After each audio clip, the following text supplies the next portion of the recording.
It's a beautiful day for baseball. And live from Sloan Park in Mesa, Arizona, Sportsnet LA presents the Los Angeles Dodgers and the Chicago Cubs. 75 degrees, partly cloudy skies. Better get plenty of suntan lotion on this lazy Saturday afternoon in the Valley of the Sun. Hi again, everybody. Charlie Steiner, Rick Monday. One brief piece of news. Corey Seager, sore back, not in the lineup today. Dodgers taking basically a precautionary track. Now, as far as the pitching matchup is concerned, Kenta Maeda makes his second start of the spring. And the Dodgers, who remember Kyle Hendrick all too well, starts for the Cubs. And for Hendrick, go to him very quickly. They saw him twice in that series against the Cubs. He won the last game. He lost the first game for Kenta Maeda. Just kind of stretching it out. Not really concerned about results. Just want to get into the swing of things, whether he's going to be working on the breaking ball or the fastball. Just another day of practice. So the Dodgers and the Cubs opening day, April 3rd, not too far away at all. We'll be back with the lineups and first pitch right after this.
And we are in Mesa, Arizona, as the Dodgers and the Cubs get ready for this Saturday afternoon matchup. The Dodgers 5-3 so far this spring. The Cubs 2-5-2. It matters not a whit.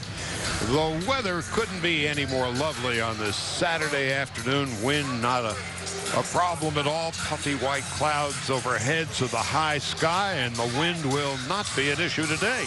Not going to be an issue, and for Kenta Maeda starting today on the Dodgers. And Dave Roberts was saying earlier this morning, he said, look, we're going to stretch him out to 2 innings. If you think back to last year, and you're getting a look at the Dodger lineup today with Ethier again leading it off. But Kenta Maeda, Charlie, ran out of gas a little bit July and August. Well, they're trying to build him up a little bit more in spring training. Just 2 innings today, depending upon the pitch count.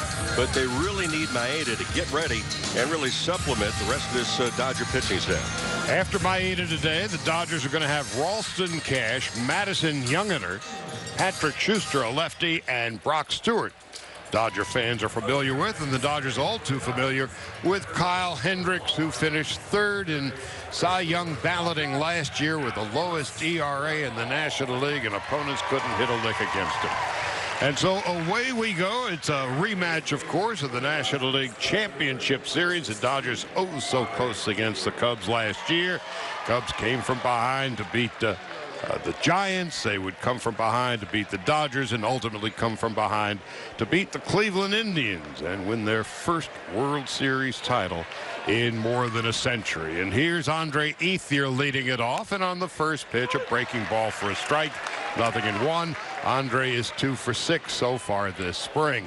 And Ethier is healthy, and he has been running. Oh, not stealing a lot of bases, but he has been running. And I think when you're coming back from an injury like for Andre Ethier, it answers a lot of questions in your own mind as to the fact that you're 100% as you begin spring training. Ethier, it seemed so innocent at the time, March 18th last year, fouling one off his shin, and that would essentially be the beginning and the end of a very painful season. So here's Ethier, who bangs one to second base for Ben Zobrist from the backhand, picks it up. Well, the Dodgers know Kyle Hendricks very well. They faced him twice, as we talked about, in the playoffs for the league championship. But if you're going to capture maybe a moniker, he's a Greg Maddux type of a pitcher. Not overpowering, not going to throw 100 miles an hour, but he's going to sink the ball, move it around, change speeds. Young man out of San Juan Capistrano. He's intelligent, economics major out of Dartmouth. So the Ivy Leaguer now facing Chase Utley, who has a doctorate degree in baseball. Out of UCLA, Chase Utley 3 for 10 this spring. And Hendricks delivers high. 1 ball and no strikes. And Utley passing along that PhD. There was a game last year towards the end of the season that one of the young Dodgers stole a base in a spot in the game. Well, you shouldn't really be stealing. The Dodgers had a very sizable lead at the time. To the left side, and that's Bryant shading his eyes in the sun. But what Chase Utley did after that Dodger player stole a base, he went to home plate and he told the opposing catcher, "Hit me." And the reason was he wanted the young player to see what the ramifications are in a game at the major league level if you go outside of the boundaries.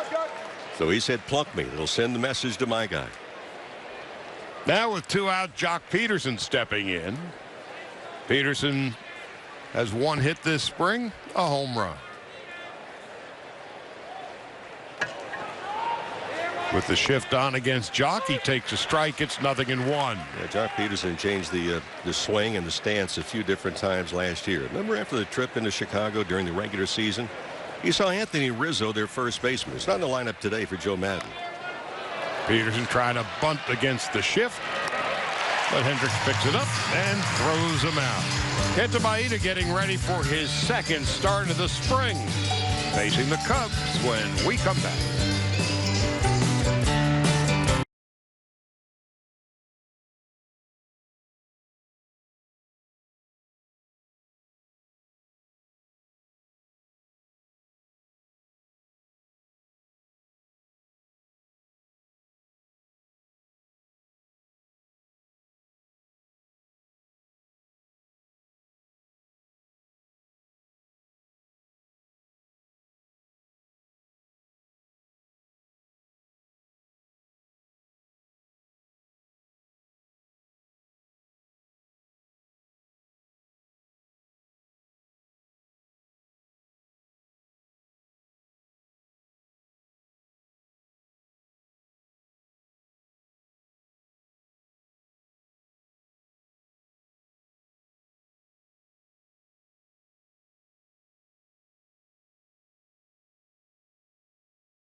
The Cubs, place is packed to the rafters out on the berms and left and right. Cubs, of course, doing Boffo business, and with the Dodgers in town, 2 of the highest profile teams in baseball, and the fought against one another in the National League Championship Series. So here's the Cub lineup, beginning with Jason Heyward. The Dodgers, and well, the Cubs especially, are hoping that Heyward can finally turn his offensive ship around. He was lost at sea last year. Then Brian Zobrist, Schwarber, and Russell Montero Jay. The first baseman is a switch hitter, Jeimer Candelario. Matt Caesar is batting ninth, and here is Maeda, who will turn 29 next month. Missing high and away, 1 ball and no strikes. And Dave Roberts this morning talking about Maeda. Said, look, velocity and sharpness, 2 things we need him to maintain.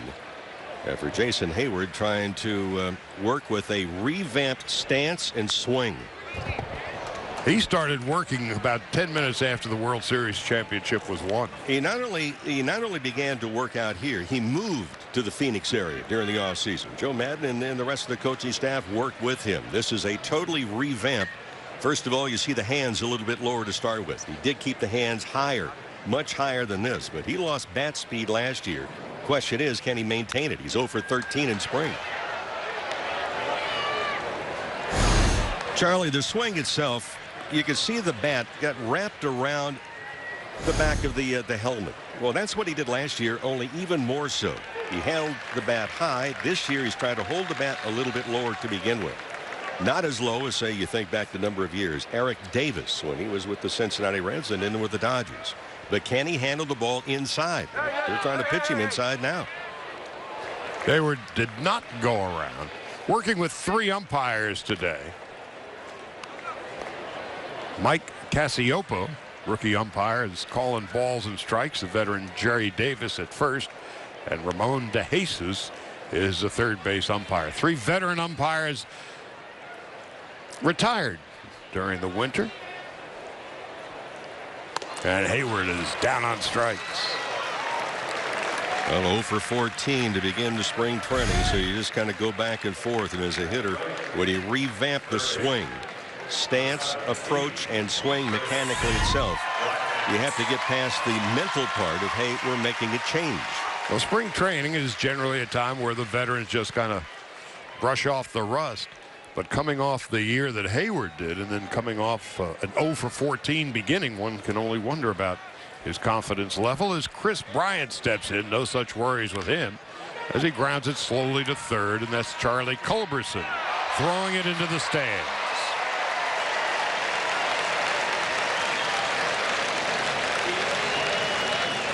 Well, they're going to throw it away, throw it way away. And that's exactly what Culberson did on what should have been a routine play. But in the game of baseball, I guess nothing is totally routine.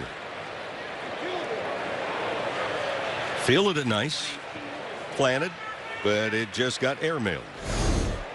So Culberson, not a hope that no fan got clipped down there, and it looks like they're calling for some help. Charlie is not part of the 40-man roster, so he's working hard for that utility spot. Kike Hernandez is in the lineup today for the Dodgers, batting 4th. He's fighting for that utility spot as Ben Zobrist, who has been a master at utility playing in his big league career, is starting at second base today. He's played a lot of outfield for the Cubs, and boy, was he a key component to their World Series championship. Well, he has a whole lot. First of all, he's a switch hitter, almost identical stance from either side of the plate. He's out of Illinois to begin with. So he's kind of back home, and what a refreshing pause it is for Cub fans and those in the Cubs organization in Chicago to say the world champion Chicago Cubs. So here's Zobrist stepping in. The switch hitter takes a strike, and it's 0-1. Well, the Cubs had problems last year to begin with, because very earlier on, it was Schwarber who's on deck. He was injured, had an ACL problem. Well, it didn't hold the Cubs back. They still went 17 wins and 5 losses in the month of April. It was a big bat to lose. That's Utley. 2 gone. Bryant goes to third. But when you win 103 games, that is something else. The Cubs won 100 games in consecutive years. over 100 years ago. The last time they did it back-to-back, Mordecai Three Fingers Brown was on the team. Johnny Evers, Joe Tinker. They won 104 games last year, so they really went back into the record books. Tinker to Evers to Chance. And Mordecai Brown with the nickname Three Fingers just because. Two gone. Here's Schwarber, who the Cubs figure he's going to be their leadoff hitter this year. Missing outside, 1 ball and no strikes. Well, Schwarber only played in 2 games at the big league level last year. For Maeda, it's really a full arsenal in what he has. And again, a lot like Kyle Hendricks, who's pitching for the Cubs. It's not going to overpower 100 miles an hour, but the deception, including that just dandy curveball. But he changes speeds. He'll get balls moving away from left-handed batters. But if you get that breaking ball in there right now. So 2 things today that Dave Roberts is talking about Maeda. Maintaining velocity and sharpness all throughout the season. Missing outside. Of course, for Maeda coming over, it's a different story as well, because he was used to, in his native country, pitching once a week, not in a 5-man rotation. The Dodgers attempted to give as many additional days off for Maeda until he became much more accustomed to the routine and the rigors of a 162-game schedule here in the United States. Kenta made 32 starts last year, 16-11, an ERA of about 3.5. But as you mentioned earlier, toward the end of the season, he seemed to be running out of gas. Well, he'd never been in a season that just continued on and on and on and on like you have with a 162-game schedule here. And of course, as you mentioned, he pitched roughly once a week in Japan, and travel is nowhere near as difficult and burdensome as it is over here. Schwarber takes a walk, 1st and 3rd, 2 out.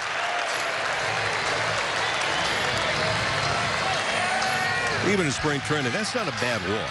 And Maeda knows that full well. You got a runner at third base. You got a left-handed batter in Schwarber. And again, Schwarber, the good news for Chicago, he's not shown any ill effects of the ACL that was destroyed last year and then repaired. Well, here's Addison Russell. 242 last year. An outstanding defender at shortstop, with runners at the corners and 2 gone. Bottom of the 1st. Maeda's 14th pitch, a breaking ball for a strike, and it's 0-1.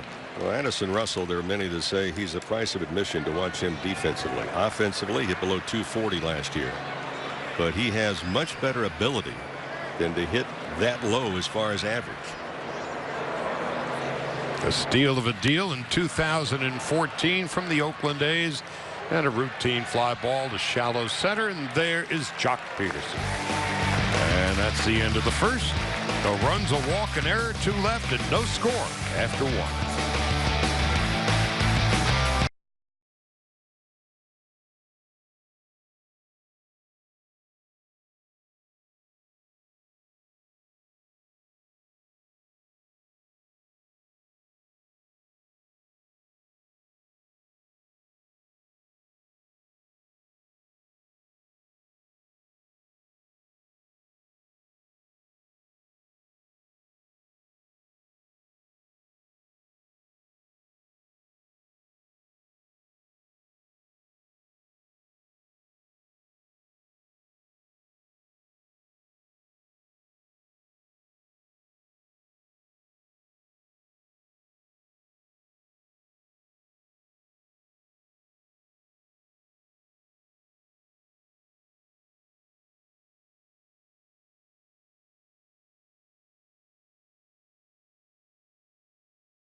Dodgers and Cubs scoreless.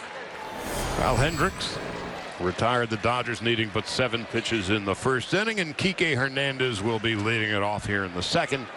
Hernandez, Andrew Toles, and Rob Segedin. Kike off to a slow start. He's 1 for 13 this spring and starting at shortstop today. There's a strike, 0-1. Dodgers starting shortstop, Rookie of the Year Corey Seager, has an upper back issue. Dodgers aren't particularly worried about it, and there is a line drive base hit into center field for Kike Hernandez, his second hit of the spring. But as far as Seager is concerned, the Dodgers taking it easy. They still have a month to go before opening day at home against the Padres. So Kike Hernandez leads it off with a base hit into center. Yeah, for Hernandez, this is a very big spring for him. He's moved back and forth. Obviously, can play some different infield positions and play center field on top of it. But there are 9 possibilities for outfielders in spring training right now, and they're all raising their hands to claim a job. Andrew Toles being one of them.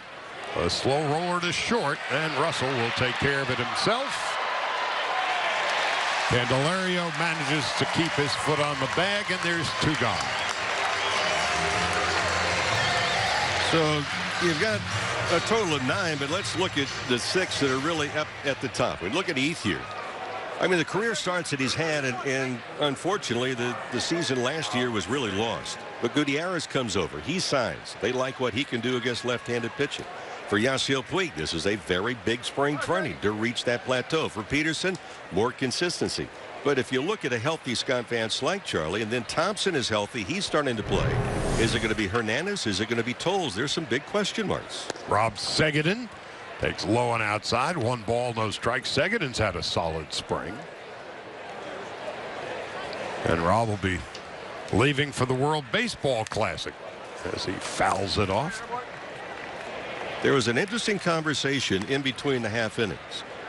Jock Peterson, who tried to bunt in that first inning, came up to talk to Dave Roberts, who was really an exceptionally good bunter. And one of the things we heard, because he's right by our microphone, is that Jock was saying, I'm trying to do it in game conditions, but I get overly excited when I know I'm going to try and bunt and you see the pitch is on his way. I thought it was a very good point that he brought up, because you know you're trying to bunt. You're trying to not let on to the rest of the team, the other team that you're trying to bunt. And I think it was a very good assessment of what he made. I'm getting a little too anxious, a little too excited to get the ball down in a hurry. 2 out, nobody on. Segedin will play for Team Italy in the WBC. And he'll leave the club tomorrow. He leaves the batter's box here in the second, as Hendricks has retired the Dodgers. No score. We go to the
Well, the Cubs have been selling out the joint here at Sloan Park with their defending world championship title. Miguel Montero steps in, and boy, did he break the Dodgers' hearts last year. Dodgers, of course, seen plenty of Montero over the years, primarily with the Arizona Diamondbacks. And Montero fouls it off to the left, 0-1. Of course, David Ross has retired, and he's taking an interesting step in his post-playing career, Dancing with the Stars. He certainly became a star last year. What a victory tour it was for Ross, one of the most popular players in the game. And he was so good down the stretch. And an unquestioned leader of this team. And hit a home run in Game 7 of the deciding game of the World Series. Now Montero takes high.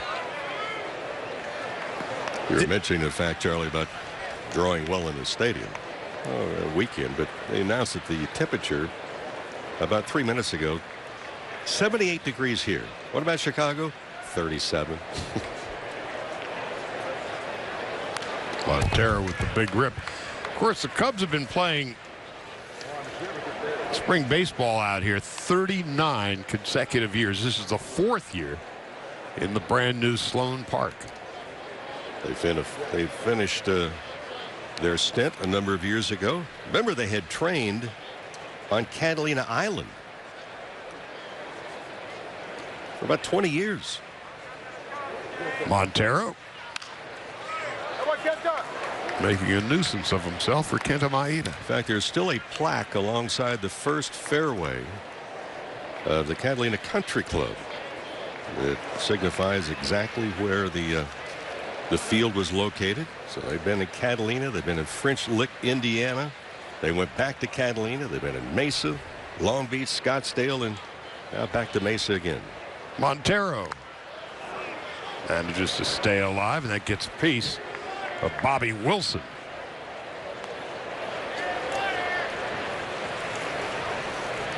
Wilson third on the depth chart, of course, because Monty Grandal is ticketed to be the starter. Just on the knee. Austin Barnes figures to be the understudy, and Bobby Wilson has bounced around in the organization as well. The 2-2. Finally, Maeda puts him down. Second strikeout for Kenta Maeda. Well, Maeda getting Montero. Montero loves playing against the Dodgers. There's no question about that, but Maeda just taking something off of it. So uncanny, Maeda, in sensing. There are some pitchers who just rear back and throw it. Maeda is also, once he delivers the ball, he's also observant as to how the hitters are reacting. And he saw a little window of opportunity, change speeds of Montero. Now John Jay into right field for a base hit. A one-out single for John Jay. Yeah, John Jay, a pretty good addition to the Cub team with Dexter Fowler moving on. And especially just still, quite frankly, wondering what Jason Hayward is going to do now from an offensive standpoint. Jay played very good defense, and everything else he can do from an offensive standpoint is just an add-on. Jay, of course, 6 years in St. Louis and last season in San Diego. Now here's Jeimer Candelario. He's a switch hitter. Boy, they like this young man. Very good defense. The hitting's not bad either. As you mentioned, he's a switch hitter. Little oddity. Sometimes you hear, well, he was born in Dominican Republic, moved to New York. He went the other way. He was born in New York and then went to the Dominican Republic. His father established a baseball teaching academy over the Dominican when he was just a kid. Homeschooling. Outside. And a lot of people believe also, Candelario, there's probably no room unless there is an injury to someone as far as making the roster out of spring training. But his name, folks, may be coming up later on. Would he be a throw-in, a package, some kind of a deal later on during the season? Into right center field for a base hit that's going to roll to the wall. Jay runs very well. He'll score easily. And now Candelario to third, and he's going to make it. And the Cubs take a 1-0 lead. And the overthrow, they're going to get the second run. Well, the first 3 games we saw the Dodgers, and we talk about, well, the wins and losses are not that important. They're just numbers. But how you play the games, one of the things that Dave Roberts has talked about. The first 3 games, cutoffs and relays were perfectly executed. Last night, not so well. On this one, not so well. That ball just stayed on the fence, but the relay throw comes in, but then the wild relay to the third base bag, and there's nobody there backing up. And the second Dodger error in as many innings. Kike Hernandez throws it away, and the Cubs have an early 2-0 lead. Here's Matt Caesar, who takes a strike, and it's 0-1.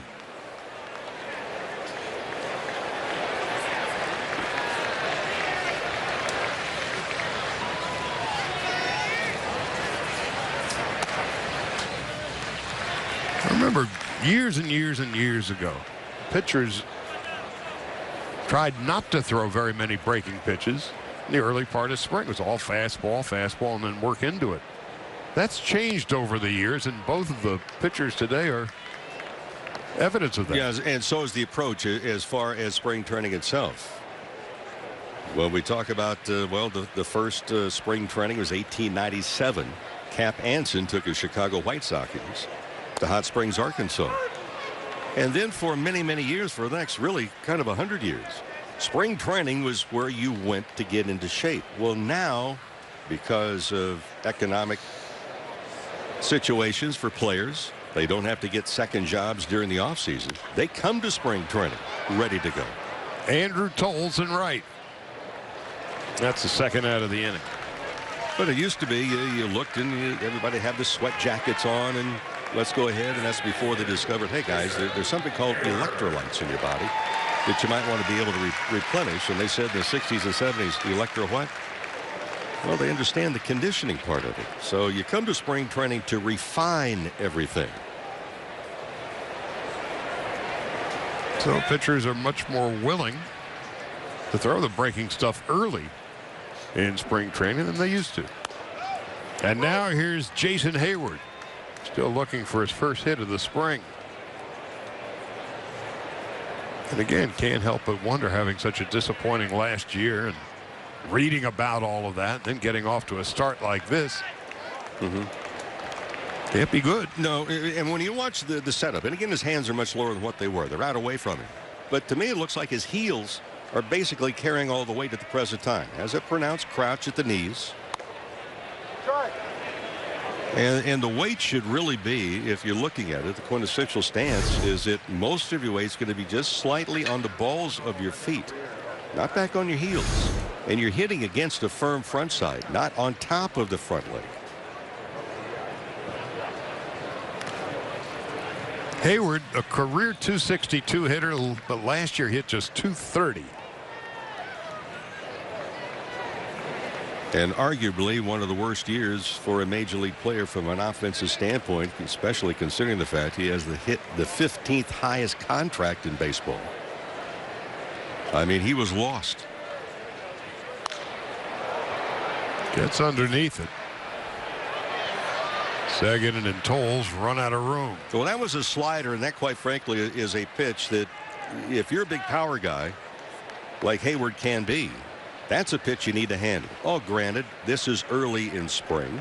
This is only the 10th game overall that Joe Maddon's Cubs have played. But that's a pitch from a hitter's standpoint to say, I've got to hit that one better.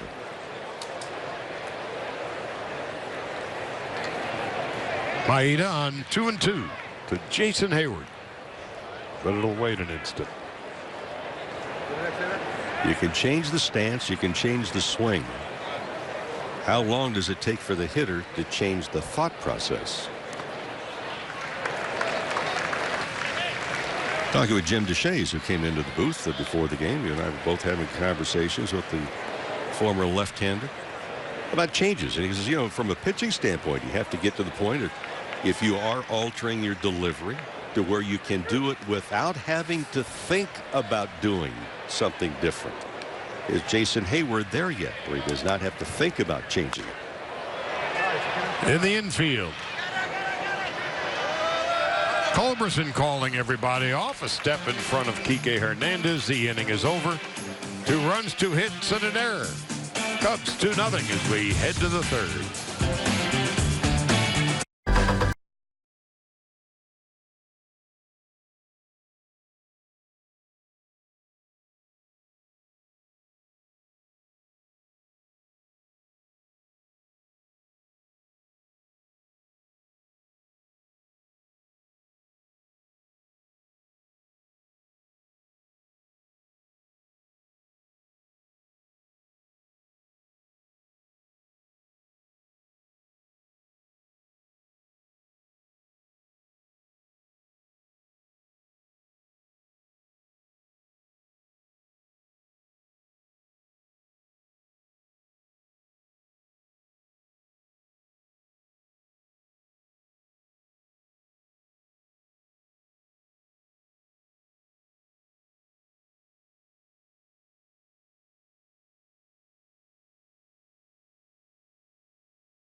May not be disseminated without the express written consent of the Dodgers.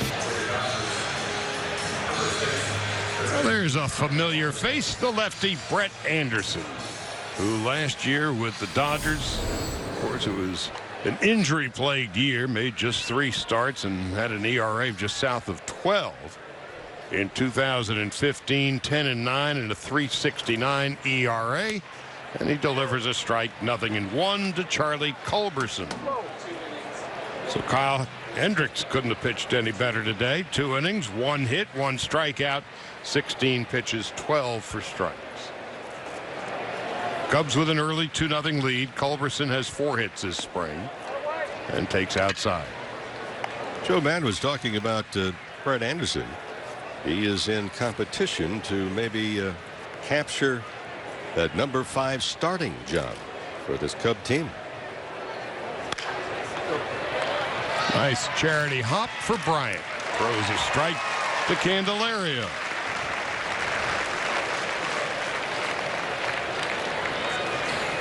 Certainly Brett Anderson has plenty to prove, and somewhat of a surprise sign that Anderson would end up with the Cubs. I don't think there's any question about that, and especially when you're looking at a health issue to begin with. Well, he reports to camp, and he is healthy. There's a strike, 0-1 to Bobby Wilson.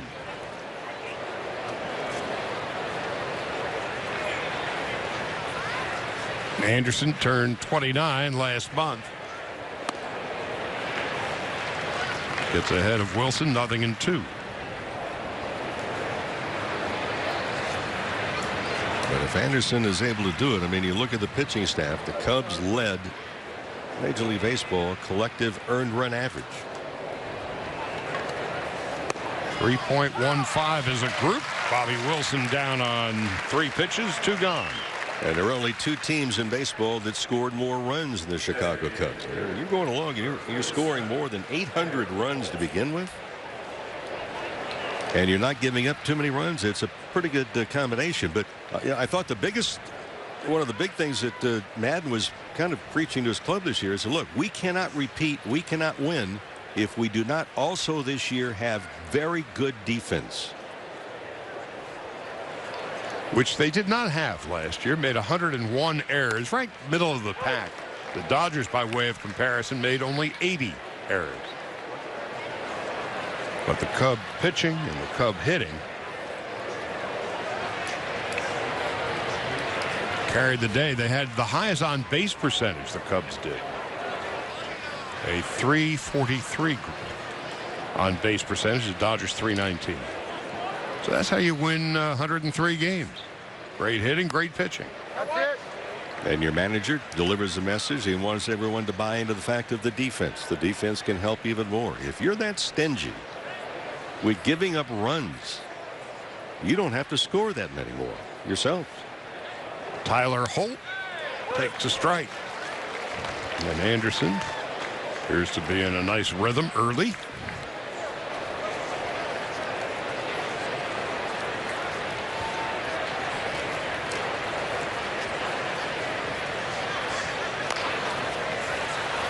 Anderson picks it up and throws him out. Hardest fastball of the inning. Nothing across. Dodgers go quietly. We go to the bottom of the third. And the Cubs have themselves a 2-0 lead.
Kenta Maeda's 2 innings of work has come and gone. 2 runs, 1 earned, 2 hits, but 38 pitches, 23 for strikes. He's standing by downstairs now with Alana Rizzo.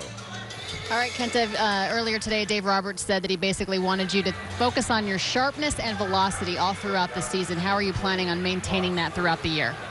監督がそのキレと速度っていうのを保ってもらいたいみたいなことをおっしゃってたんですけど、前田さんの中ではそういうことはどうやって話そうと思ってますか？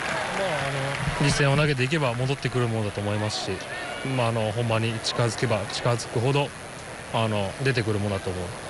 It's really about repetition in game situations, and I'm sure as I pitch more into games, I'll pick that up, and also my sharpness too. And speaking of picking that up and more repetitions in games, how did the second outing of spring training feel to you out there on the hill? 全体的なキレとか速度とか2回目の登板になりましたが、1回目と比べてどんな感じでしたか？前回よりは良かったと思います。And overall, I felt much better this time around. What do you think you want to work on taking from this outing? What's next for you in your side session? 次の登板に向けて、今日こういう登板だったんですけども、何か課題とかしたいことはありますかと。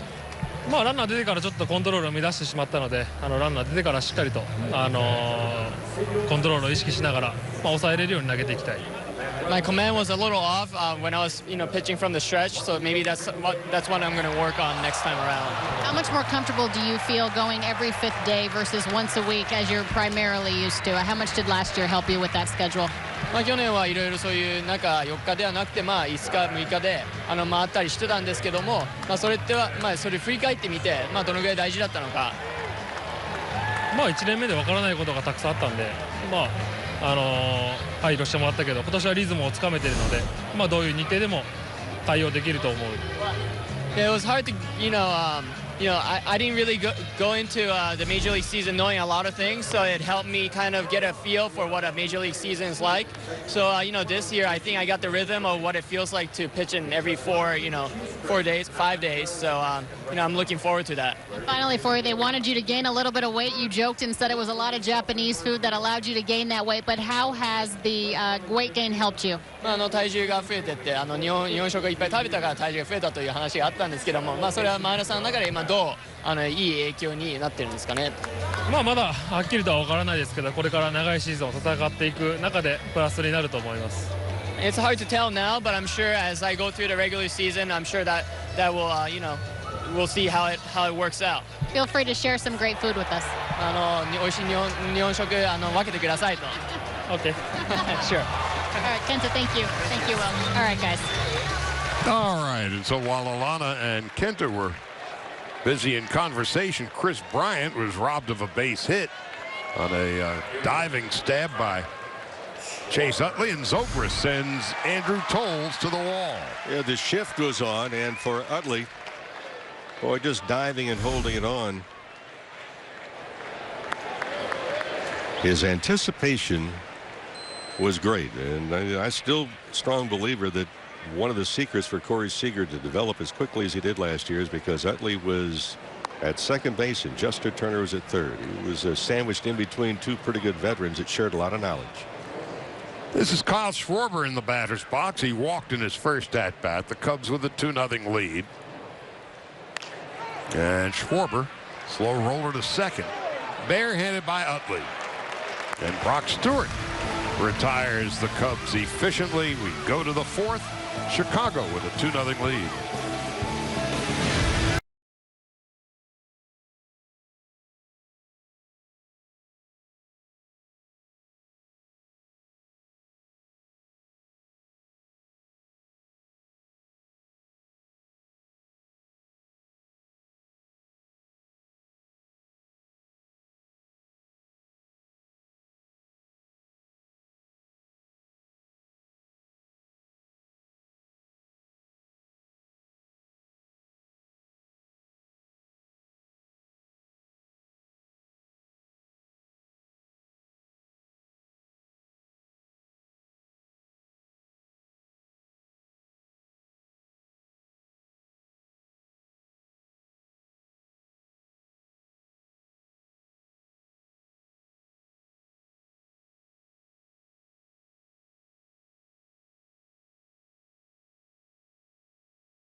Chase a world championship for their country when the World Baseball Classic returns to Los Angeles at Dodger Stadium on March 20th, 21st, and 22nd.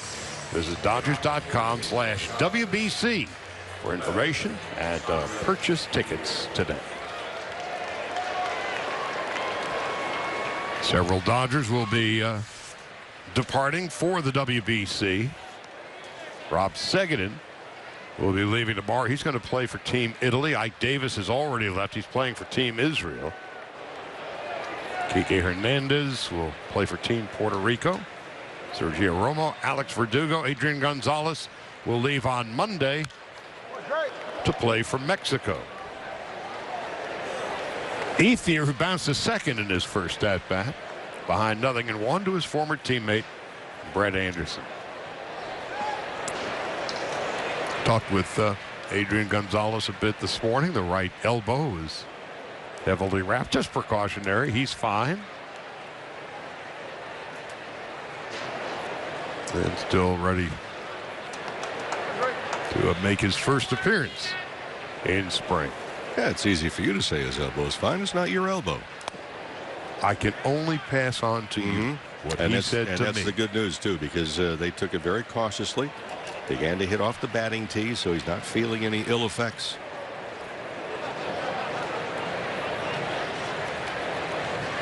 With Utley on deck, Ethier lofts a single to right. And for Ethier, that may be more than just a single. It was a single off of a left-handed pitcher. I think Brett Anderson, because every time that Ethier looked up when he has been healthy the last couple of years, it's let's go to the lefty if it's anywhere near the 6th, 7th, 8th, or 9th inning of a game. When the Dodgers and Giants played, you had Javier Lopez and Jeremy Affeldt, and you just knew in the 7th inning Ethier would be facing one or the other. Now Chase Utley, who popped to third in his first at-bat. And that's going to be an issue for the Dodgers going into the season. Hitting against left-handed pitching. .214 the Dodgers against lefties last year. 50 points lower than what they did against right-handed pitching. That's the reason that the addition of Franklin Gutierrez is going to help out, because he has handled left-handed pitching very well. And Logan Forsythe.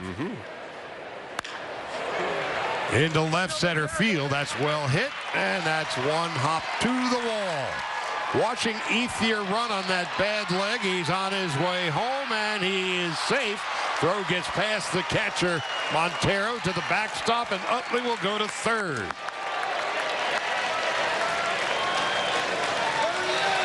Well, Utley gets the double and knocks in a run. And the good news is, as you're mentioning, we talked about Andre Ethier before in the games.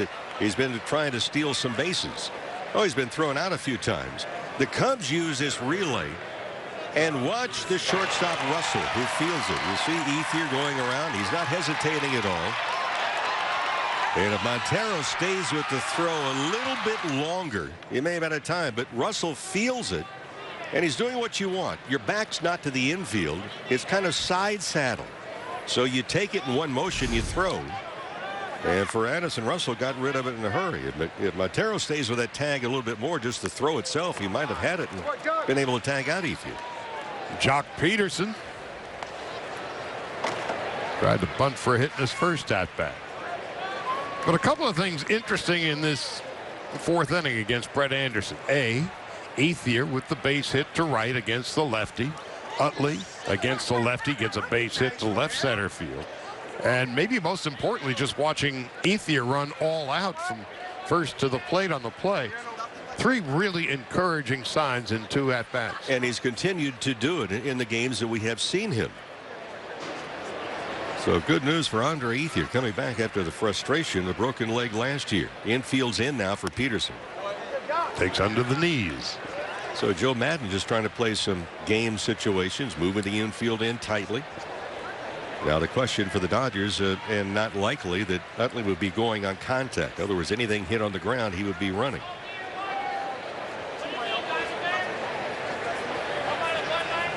Nobody out. A run is in. We're in the top half of the 4th. Up the middle into center field for a base hit.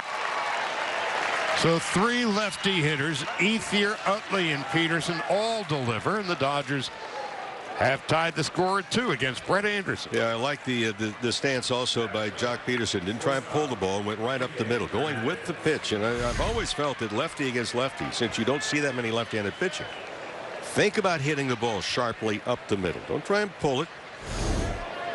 And Peterson delivers. And the Dodgers have tied the score at 2. And Kike Hernandez singled into right, or actually into center field, in his first at-bat. Into left center field. Tracked down by Schwarber.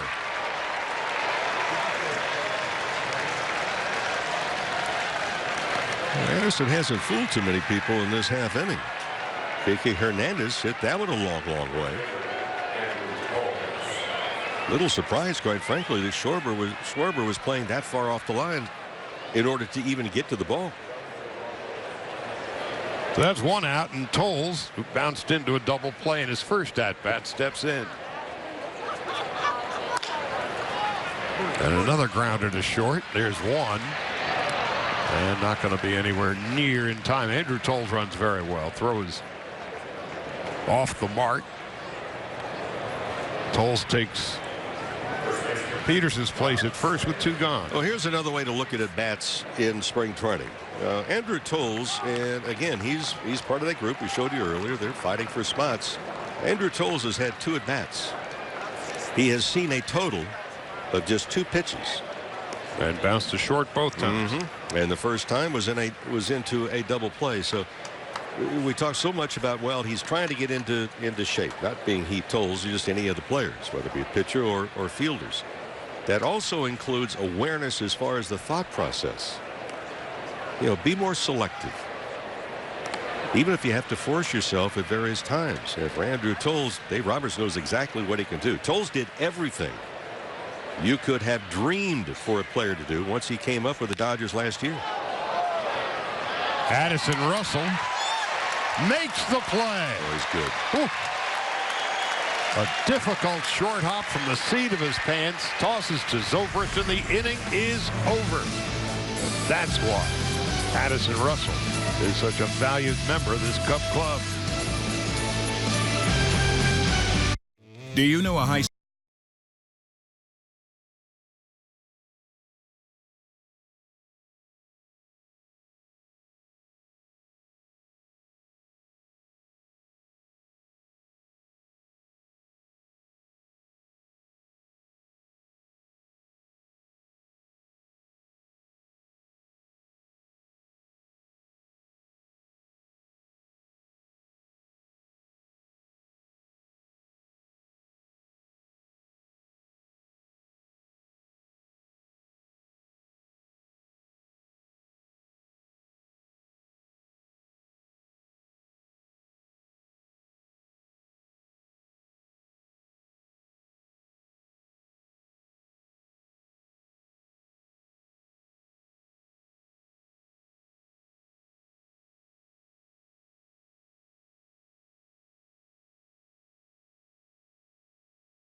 On a sunshiny Saturday afternoon, 79 degrees at game time. The Dodgers and Cubs are even at 2. And this is just a beautiful spring training facility. Sloan Park. This is the 4th year the Cubs have played here, and Addison Russell made the nifty play at short to end the top half of the 4th. Naturally leads off in the bottom of the 4th. And for Brock Stewart, his 2nd inning, delivers a strike, 0-1. Stewart retired the Cubs in order in the 3rd. Miguel Montero is on deck. Down and away. Well, for Russell, he is one of the youngsters on this ball club. In fact, if you go back to the postseason last year, the Cubs had 6 of the players in their starting lineups 25 years of age or younger. So you put that in perspective and you say, well, they didn't lose a whole lot of number of people that were in their lineup. Dexter Fowler moved on. So it looks like the Cubs, well, Central Division, no question. So Stewart plunks Russell. But every time you talk about, well, our club is pretty healthy, and then you get a pitch and you never know what's going to happen. A ball off the left elbow of Addison Russell, who chooses not to use the elbow guard. He may reconsider that his position on that. Brandon Hyde, the first base coach, making sure he's okay. And there, of course, is Joe Madden. Russell is still in some discomfort at first base. There's nothing funny about getting hit on the funny bone. Well, actually, it is a little bit better to be hit there than if you see hitters that get hit on the hands. The hands are what's really dangerous. There's so many different things that can happen, so many different bones in the hand. It'll feel better as soon as it stops hurting. Montero. There goes Russell. Hit and run, fouled off to the left and out of play. Nothing in one. Yeah, his elbow may be hurting, but nothing wrong with his legs. And he can pick him up and lay him down. For Brock Stewart, he's a young man. If we start to look at, well, down the road for the Dodgers, what's their future? Well, what's the future of Brock Stewart? He was the Branch Rickey minor league pitcher of the year. Baseball America's minor league all-star team. So last year, and you know, he began, you remember, in A-ball last year and wound up at the big league level. He had all the stops: Rancho, Tulsa, Oklahoma City.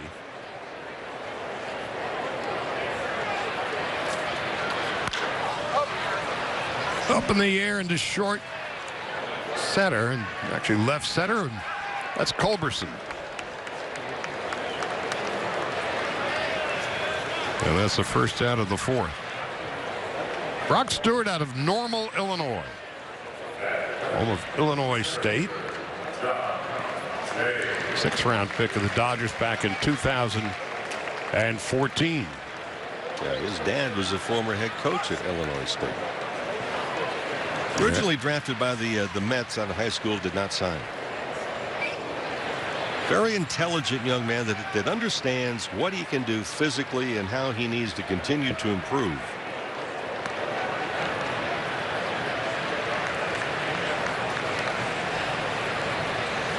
Now John Jay out of Miami. 1 year in San Diego. And now he's joined the defending world champions. It's going to be a pretty good fit for this Cubs team, too. Left-handed batter, can play the outfield, play different positions, including center field. And center field, a lot of people look at it in Wrigley Field as well, the small dimensions, 368 in the power outlets. That's the good news. The bad news is it cuts off the angle of the center fielder going deep to left center, right center. And while that ivy looks pretty good in July and August, we will see cold red brick when the Dodgers on their first road trip will be in Chicago in April to open up the season at home for the Cubs. First road trip for the Dodgers to Denver and Chicago in April. Pack accordingly.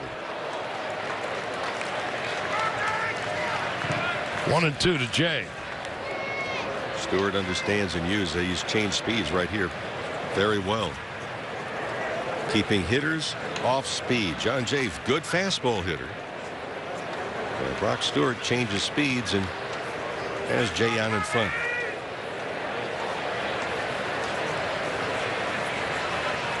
The other part of Wrigley Field is not that easy to play. In the corners, left field and right field. 353 one side, 354 the other, but you got those odd angles. Very close play. That was the good move by Brock Stewart. Not the, well, I know you're over there. Very quick feet. If it throws a little bit lower, maybe the tag can be made. First base umpire is Ramon De Jesus.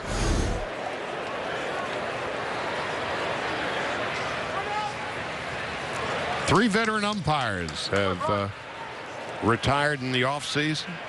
John Hirschbeck, Bob Davidson, and Jim Joyce. Jerry Davis, one of the veterans in his early 60s out of St. Louis. Jay is down on strikes, and that's a second out of the fourth. When the teams lined up in front of their dugouts for the national anthem, you look down the third baseline and saw all of the people that Joe Madden has in uniform. 66 players, 40 pitchers. There are 26 non-roster players. I mean, he's got like 4 busloads Dodgers, of course, would end up using 55 different players last year. Here's Candelario taking a breaking ball for a strike. Which made it even more a remarkable season for this Dodger ball club. 28 players on the DL. As you mentioned, 55 different players were used. Was it 15 different starting pitchers? 31 altogether. 206 different roster changes. It really showed, and I think spoke very, very loudly as to the depth of the Dodgers organization to be able to supplement that many players that often because of injuries. 28 DLs last year. And yet, when all was said and done, Dodgers won 91 4 years in a row. They've won at least 90 4 years in a row. They win the West. And had the Cubs on the ropes briefly in the championship series. Here goes Russell. Come on, Bobby. And we'll do it again. Come on, Bobby.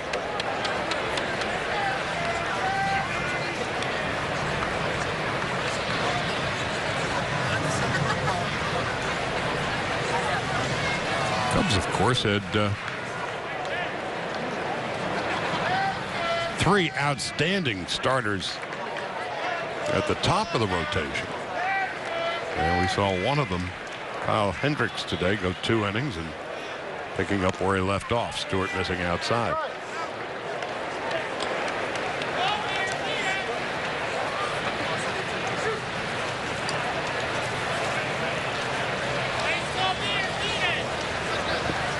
One ball and 2 strikes. Russell stays put, and Candelario fouls it off to the left.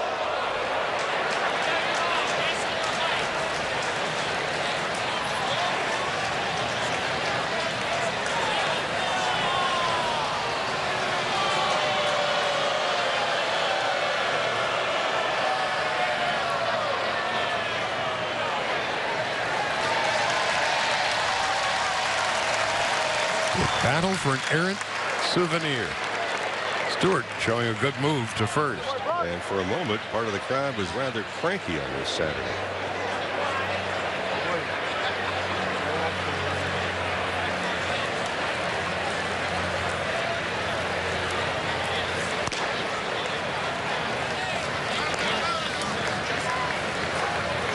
Matt Caesar on deck.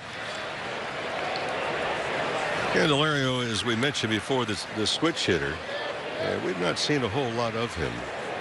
And whether he's going to stay with this organization or if they might use him as a piece to make another trade later on, we'll find out. Into right. Toles on the run. Can't get it. Drops in front of him. Russell will be held at third. So Candelario doubles to right with 2 gone.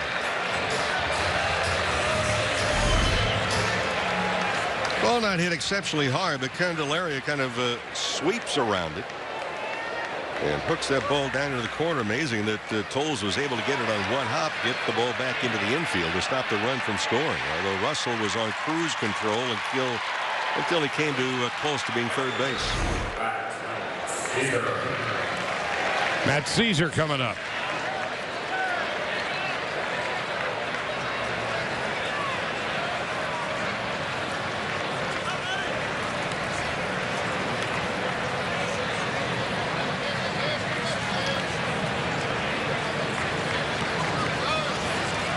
Matt Caesar's been a terrific player coming off the bench for the Cubs as Stewart delivers a strike. That's a Jersey boy, Cape May. Hit .259 last year and 185 at-bats.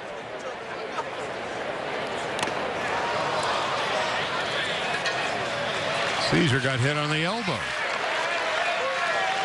And so now the bases are loaded. So Stewart hits 2 batters, and it ricocheted off Caesar and got a piece of Bobby Wilson, too. Yeah, and that's just a tough situation, and there's really no need as a hitter to get hit like that. It's your back elbow. All you have to do is raise your hands. But Caesar was about to commit to the pitch, and he was well open on the front side. But when you get hit on the back elbow, it's your own fault. So the base is loaded, 2 out. And here's Jason Heyward. Russell Candelario and Caesar are the base runners.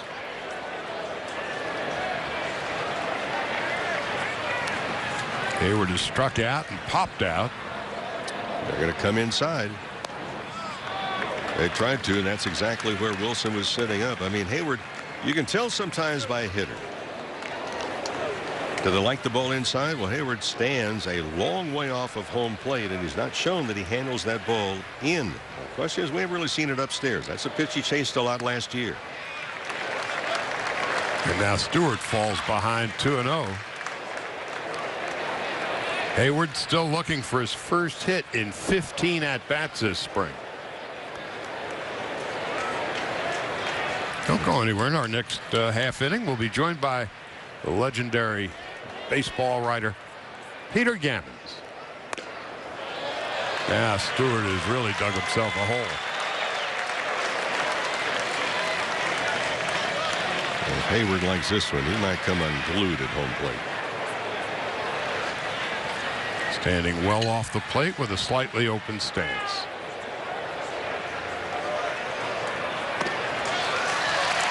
Well, Stewart retired the Cubs on 10 pitches in the third, but here in the fourth, a walk, two-hit batsman and a double, and the Cubs take a 3-2 lead. And Rick Honeycutt will make a trip out to the mound. The problem for Brock Stewart is that how do you reset the sights?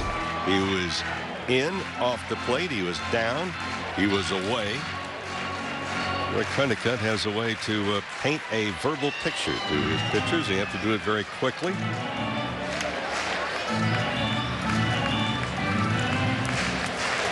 While they talk out on the hill, we can remind you 2017 Dodger season tickets are available for a limited time only. Enjoy exclusive benefits and great savings, just starting as low as $13 a game. Or for greater flexibility while enjoying exciting matchups and promotional nights, purchase a mini plan. Visit Dodgers.com/season tickets. In the meantime,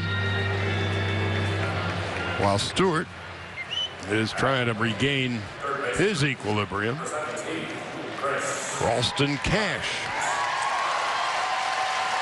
pitched 3 days ago, he's next on the dance card as Chris Bryant steps in. Bryant robbed of a base hit by Chase Utley in his last at-bat, got aboard on a Charlie Culberson error in his first at-bat. And with the bases loaded, only Seguin on the right side of the infield, and he's a third of the way toward second.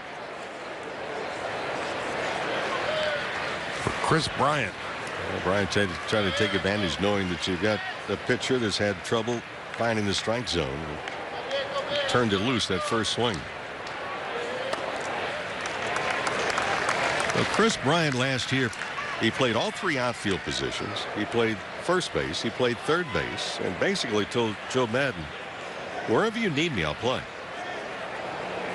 Finished the year at .292 with 39 home runs and 102 runs batted in. And led the National League with 121 runs scored.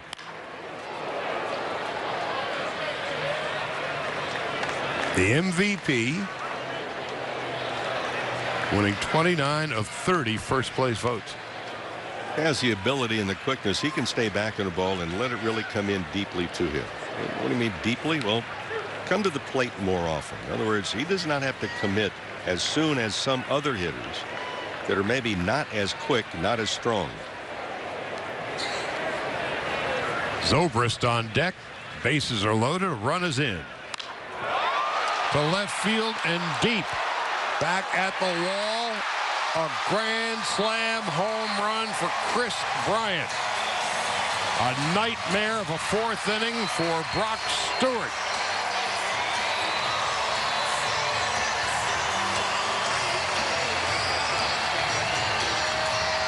Looked like Chris Bryant was kind of standing in the weeds at first pitch, knowing that Stewart was having some trouble. They tried to go upstairs, but Stewart did not get the ball up enough. They tried to get right at the top of the strike zone. That's where Bobby Wilson, the catcher, was setting up. And after that grand slam, that's going to be all for Brock Stewart.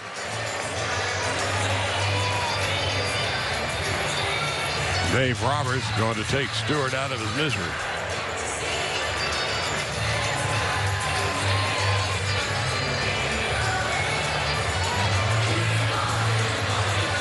Well, with Brock Stewart cashing out, Ralston Cash is coming in. I won this 55-inch.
Well, you're looking at 25-year-old Ralston Cash, a second-round pick of the Dodgers back in 2010.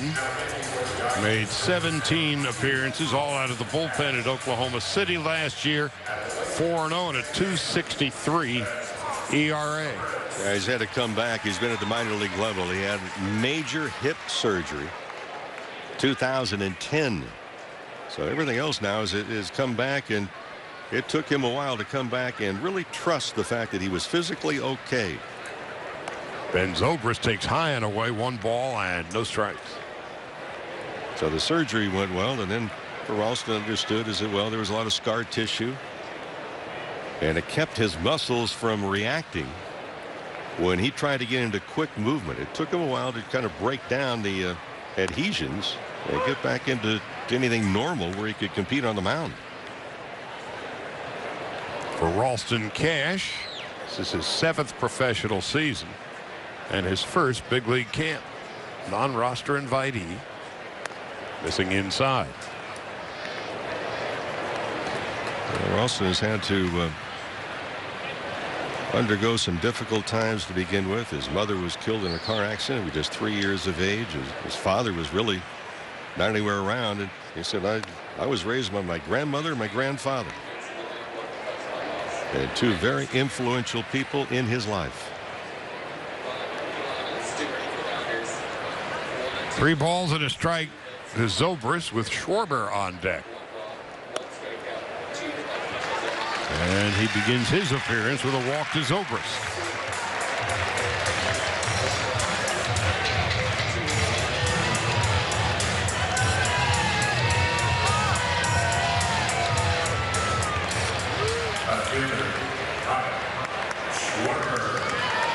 Well, Schwarber, of course,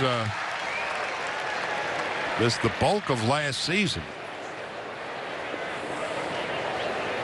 But he figures to be the starting left fielder and more than likely a leadoff hitter. Certainly not built like a prototypical leadoff hitter, but he gets on base all the time. Something that I liked about Schwarber to begin with, Charlie, is the fact you go back to the Cubs director of scouting years and years ago. And the evaluation all throughout his really high school and then professionally was his competitiveness. And it was always very strong marks in that area. He's got that football mentality and that football build.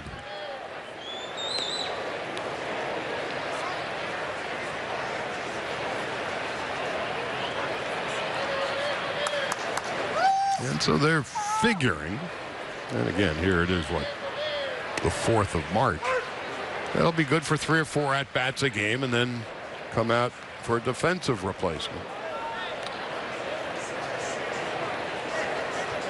I sure read that football mentality because in Middleton, Ohio in high school, he was 4-time MVP, second-team All-Ohio linebacker. He looks the part. Fastball, call, strike 3. That has some movement on it, too. But the inning is over. A grand slam for Kris Bryant. We'll go to the 5th inning, and Peter Gammons will be coming in when we come back.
Bryant, who hit the grand slam off Brock Stewart.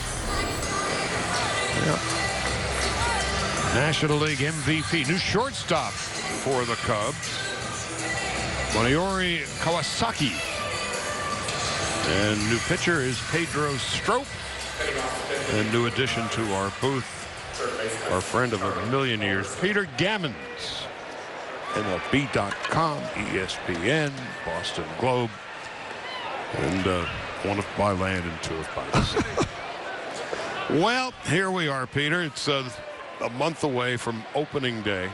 And Culberson leads it off, 0-1. What are the top 2 or 3 or 4 stories you see so far this spring around baseball? Well, I'll start with where the Dodgers are. I really believe very strongly that National League West is the best division of baseball. I think the Dodgers are going to be really good because they're so deep now. And I'm a little prejudiced, but I think any team that has Chase Utley as the king of soul is a better team. And the Giants are the Giants. I think Colorado has the best everyday lineup or position players in the game. And I think Arizona's pitching is going to be the most dramatically improved in baseball. Well, with Shelby Miller, he can go nowhere but up. He was throwing 99 here the other night. Culberson down on strikes. That's the first out of the 5th. All right, so the West you like. You like the Dodgers in the West. Some of the other stories, we can come back and fine-tune the division as we press on. But what do you see out there? Well, I think once again, Cleveland's going to be very good. I mean, Detroit is better than people think if their young pitchers hold up. I think Brad Austin's done a terrific job holding that team together.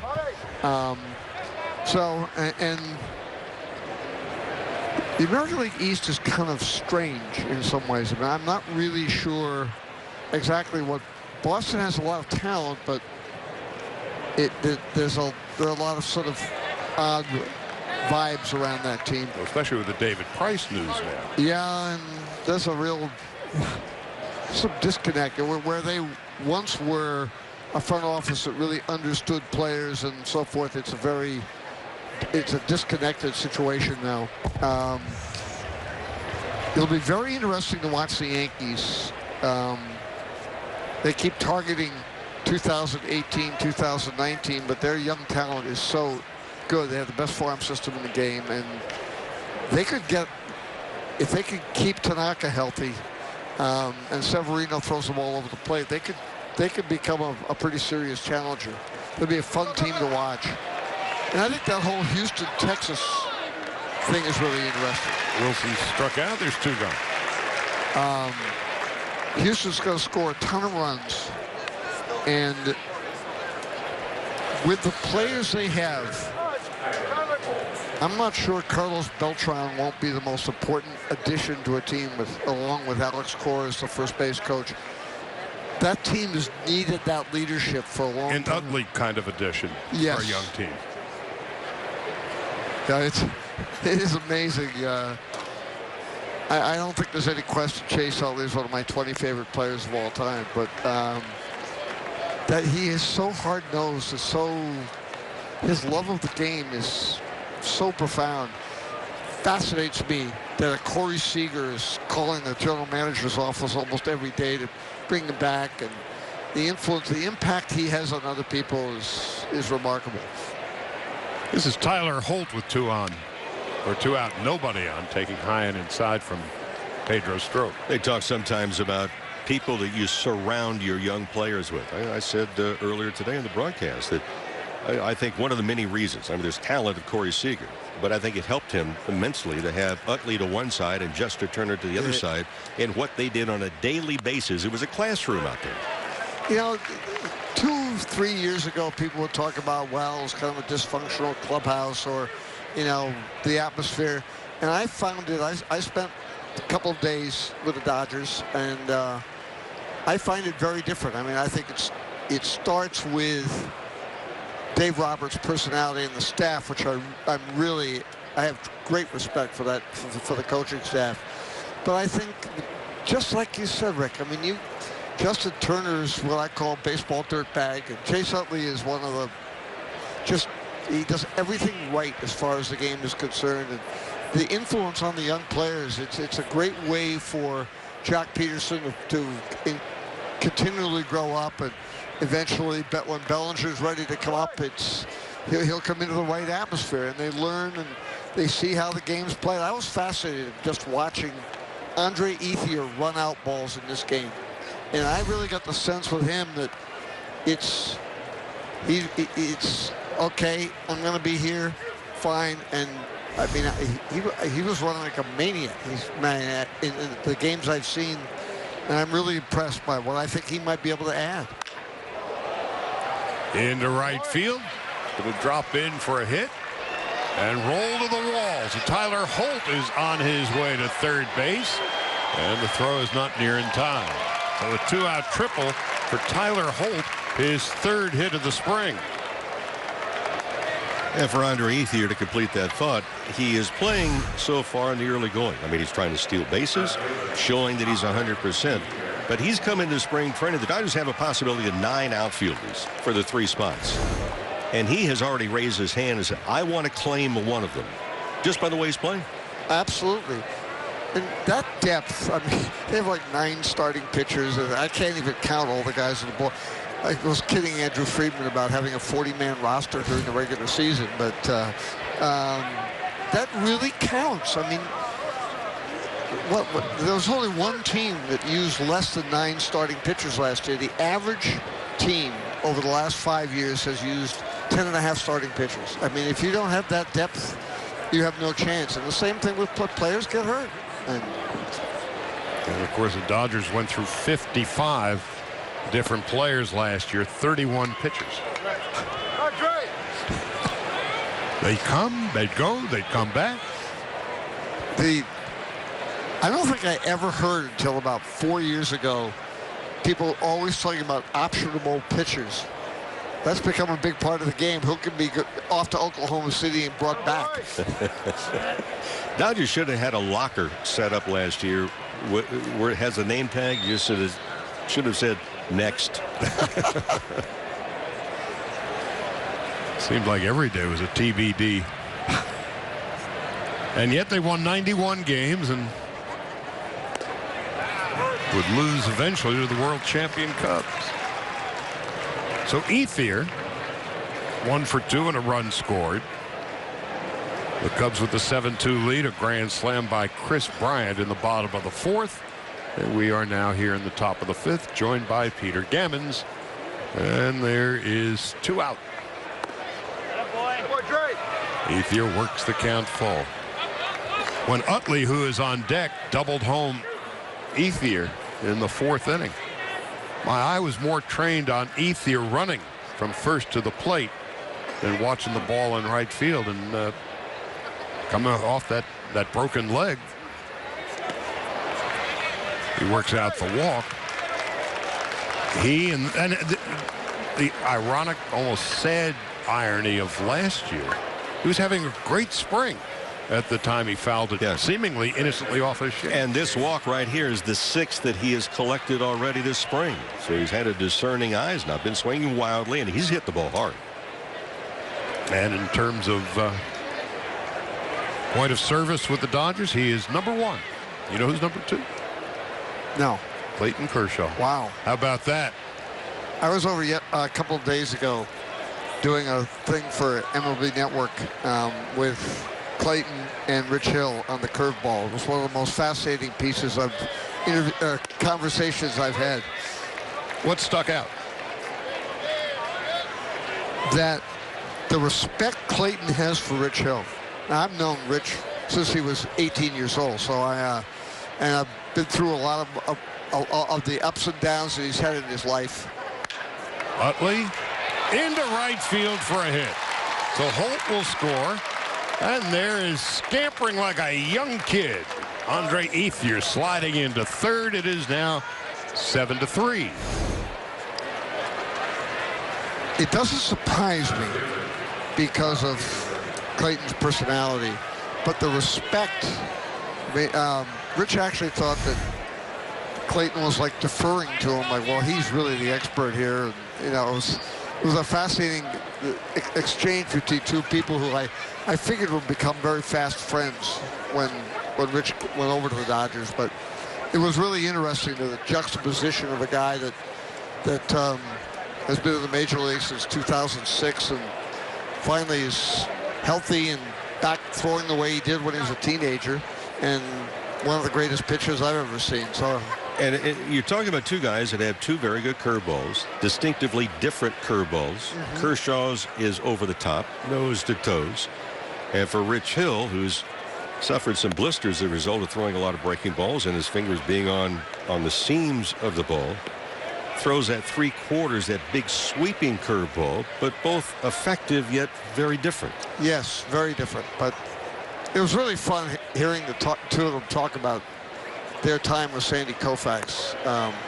There was a time in September when Rich, Clayton, and Sandy had like a 3-hour lunch talking about the curveball.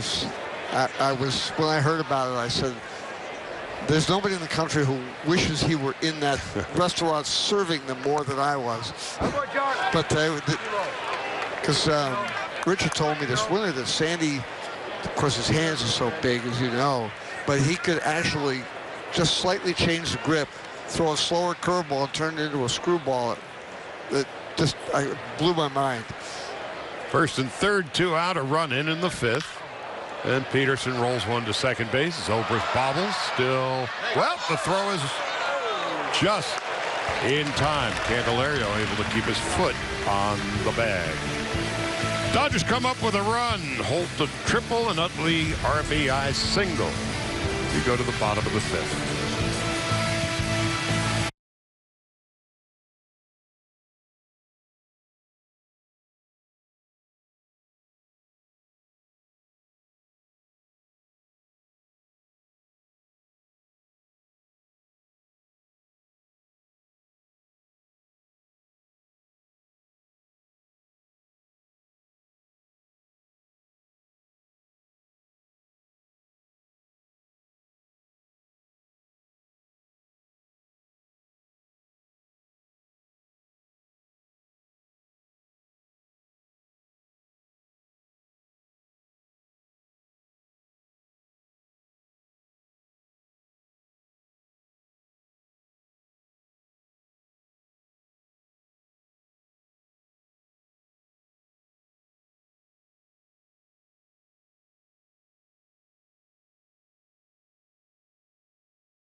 Saturday afternoon.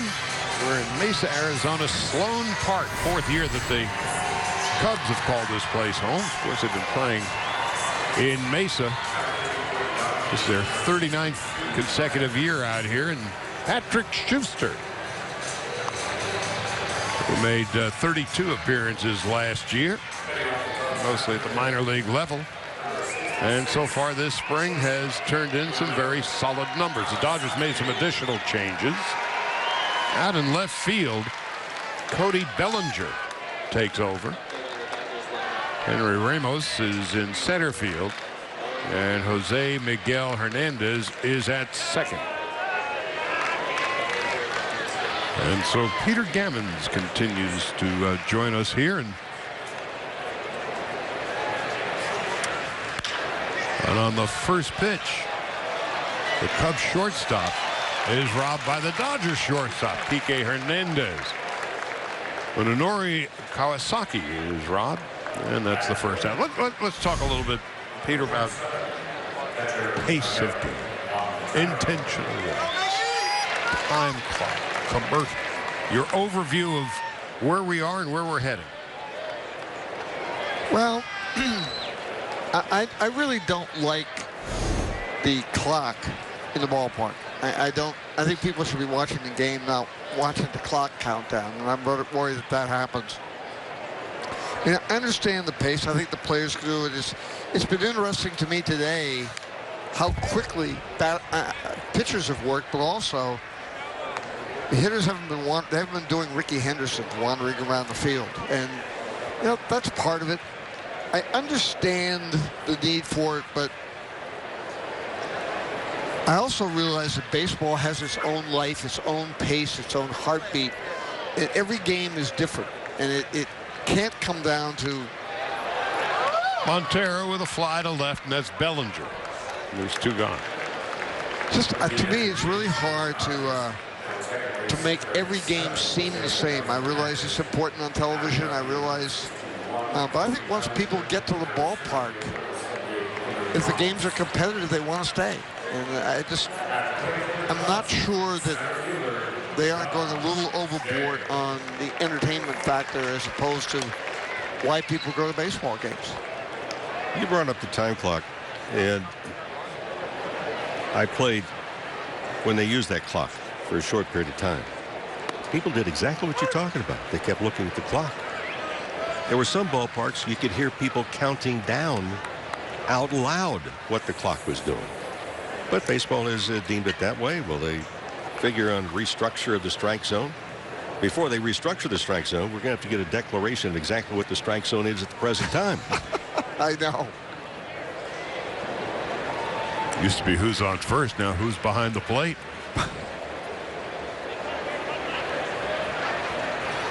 Schuster on 1-1. We're in the bottom of the 5th. By the way, this just in. The 4th umpire evidently just arrived. Ron Culpa. So it's no longer a mea culpa if stuck in traffic. Evidently he thought he was assigned to a different stadium today. Jay to left, and Bellinger is there, and we will thank Peter Gammons. Oh, thank you very much. Great to see you. Thanks, Hall of Famer. Charlie. Great Peter Gammons. We're going to take a break and come back for the 6th after this.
Park, joined now by Rick Honeycutt, the Dodgers pitching coach. And Rick, want to start with Maeda, giving up the 2 hits and the 2 earned runs in the 2 innings of work. I know that Dave Roberts and you had discussed making sure he maintains the sharpness and velocity throughout the season. What did you see from his second outing of spring? Yeah, I thought overall Kenta threw the ball extremely well. We saw great sliders. We saw some good, the curveball's getting there, but the fastball overall, I mean, he fell behind the one hitter and threw a 2-seamer and he hit it in the gap. But other than that, I thought overall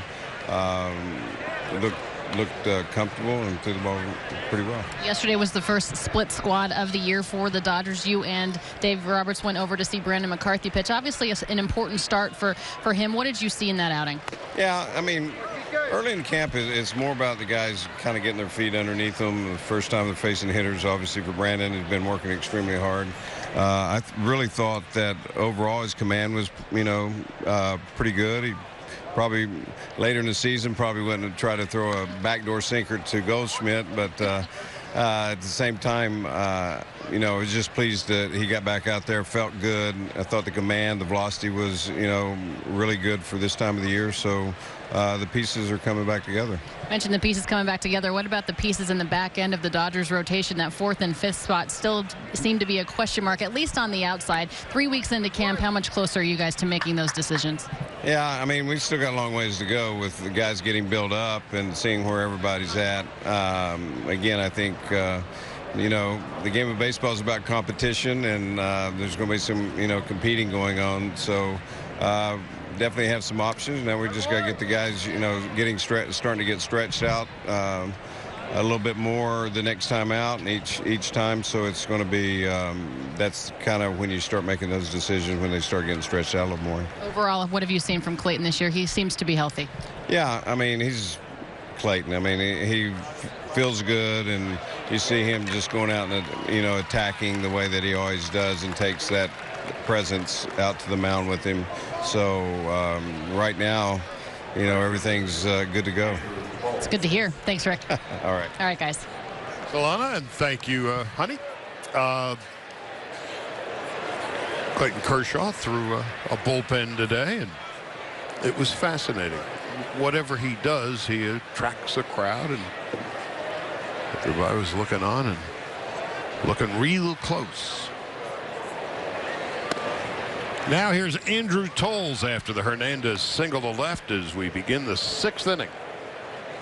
Cubs 7-3.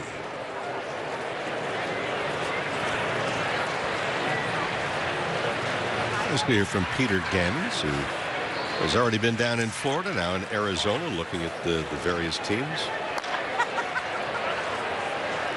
Well, I guess you can easily say he is the dean of baseball writers these days.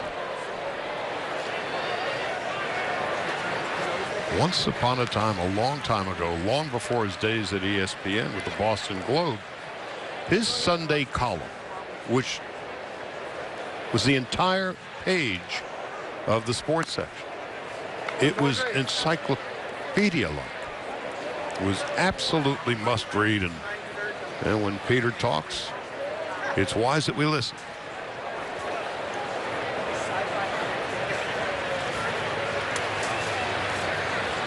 And he's not a fan of speeding up the game, apparently. Toles to second. That's 1 and 2. Ian Happ, the new Cubs second baseman. Kawasaki, the shortstop, with a very quick release. So Toles has bounced into 2 double plays, and now there's 2 out. It's been a tough day for the Dodger right fielder today. First to advance, he saw a total of 2 pitches. Counted for 3 outs. That double play, then reached on the fielder's choice, and the second double play, which is an oddity in itself because Toles runs so rapidly. Here's Rob Segedin.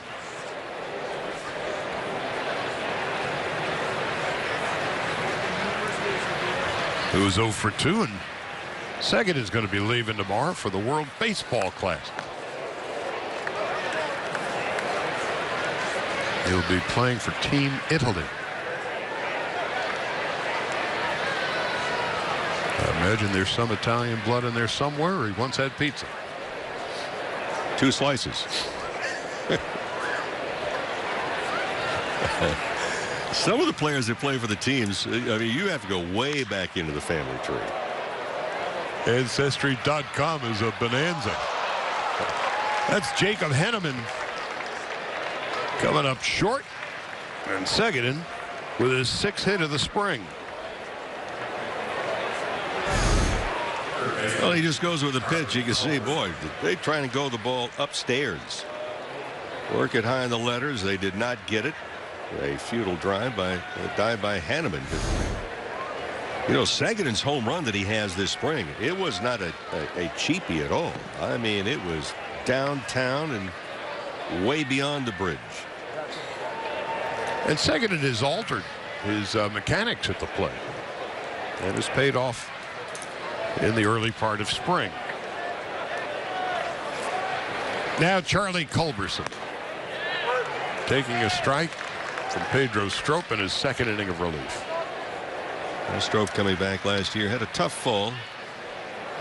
He had strained something in his arm or shoulder. Memory serves correct, but when he came back, it was not all fun and games for him. Well, the Cubs, of course, no longer have Aroldis Chapman. Wade Davis will be their closer for the bullpen, while deep will have a different look under Joe Madden.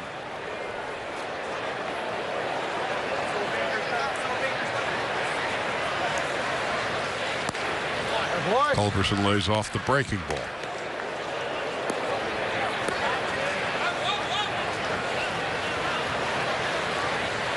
Bobby Wilson is on deck.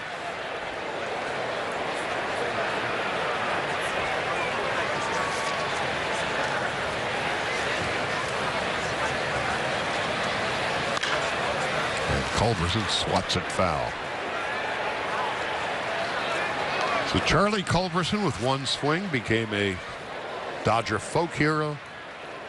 And then over the winter, with the roster being what it was, he was taken off the 40-man roster. Fame can be fleeting. The last regular season call by the great Vin Scully. There's a call, 3rd strike, and Culberson is down. Dodgers no runs and 2 hits and 1 man left after 5.5. The Cubs lead at 7-3.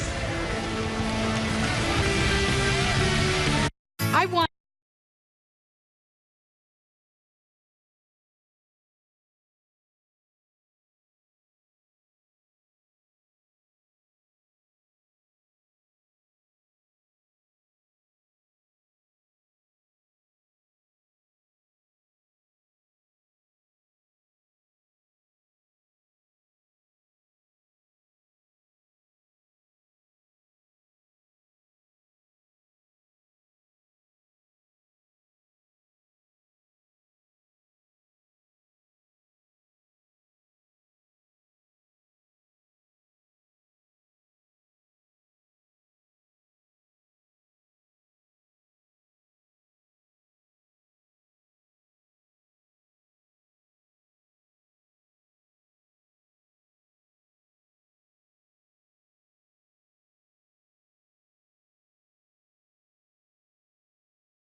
In the Valley of the Sun in Los Angeles, Dodgers spring training baseball is always live with the MLB.com at Bat mobile app. Stay connected all spring with radio broadcasts, video highlights, stats, news, and more. Just download MLB.com at Bat. Do it today. It's your #1 app for live baseball.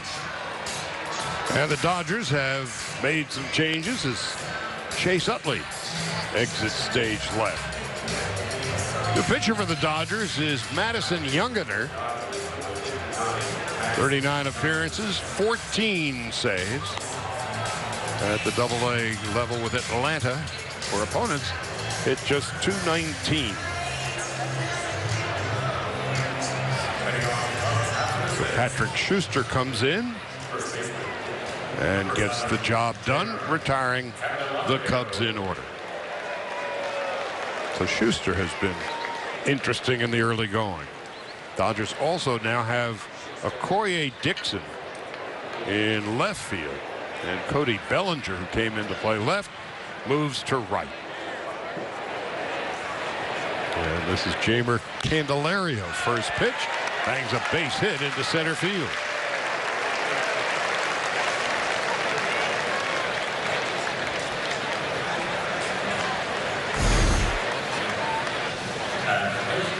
Pretty good swing and a pretty good pitch to hit also. You know what you hear in spring training a lot of times? If you're up to it, I mean, just a fantastic start, you'll hear, don't leave it in Arizona or don't leave it in Florida, depending upon where spring training with your club is taking place. And hitters will say, hey, I'd rather have a good spring than wonder, oh, my goodness, when will it finally kick in? There's a call strike. And it's 0-1 to Matt Caesar. Well, 78 degrees here. Dodgers playing in the Cubs spring training ballpark, and I'm just taking a wild guess. This is warmer than what it's going to be in April when the Dodgers will be at the Cubs home opener at Wrigley Field. Caesar in the short center field. That's Henry Ramos.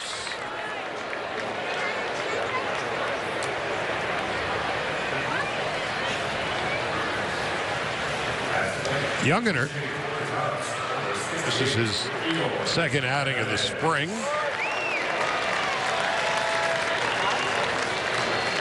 Actually, his third. Been a pro for 8 years. This is his first with the Dodgers. He has bounced around at the minor league level. Braves, Red Sox, and now looking to hook on with the Dodgers. Eloy Jimenez is the hitter for the Cubs now. So we're at that portion of the program where we're seeing a lot of folks we haven't seen before.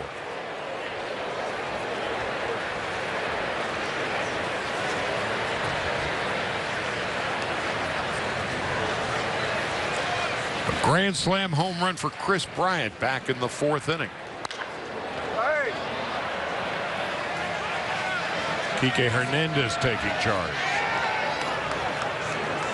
for the second out of the 6th.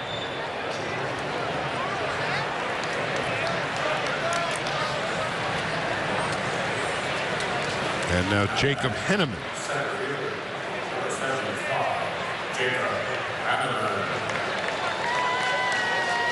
Henneman batting where Bryant did. Bryant got aboard on a throwing error, robbed of a base hit by Chase Utley, and then hit a grand slam off Brock Stewart, who had a day he'd rather forget. Outside and low, 1 ball and no strikes.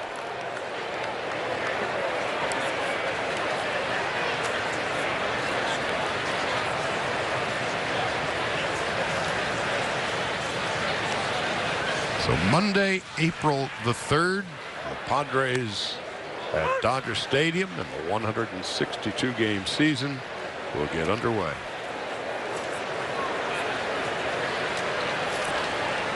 Henneman out of BYU.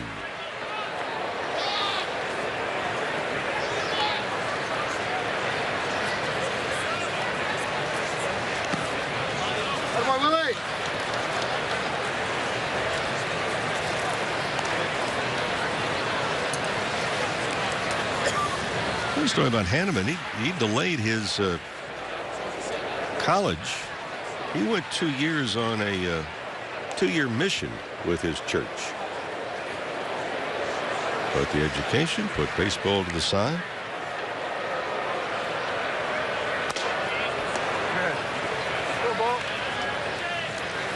He'll turn 26 next month.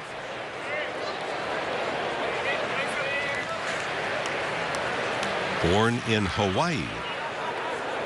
Kahuku.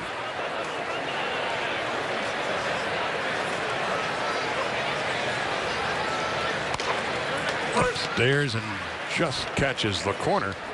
Well, he's the guy you want to call if you're going on a vacation, too. Panama is. He is a cousin of the former mayor of Honolulu. Oh.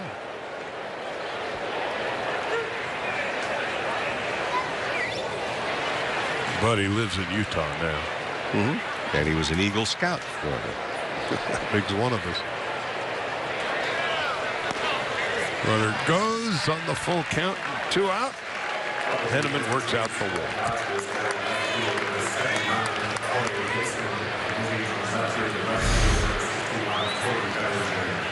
The reaction when the ball is caught, I mean, expecting that to be a strike. Not to be called. Youngner certainly thought he had strike 3.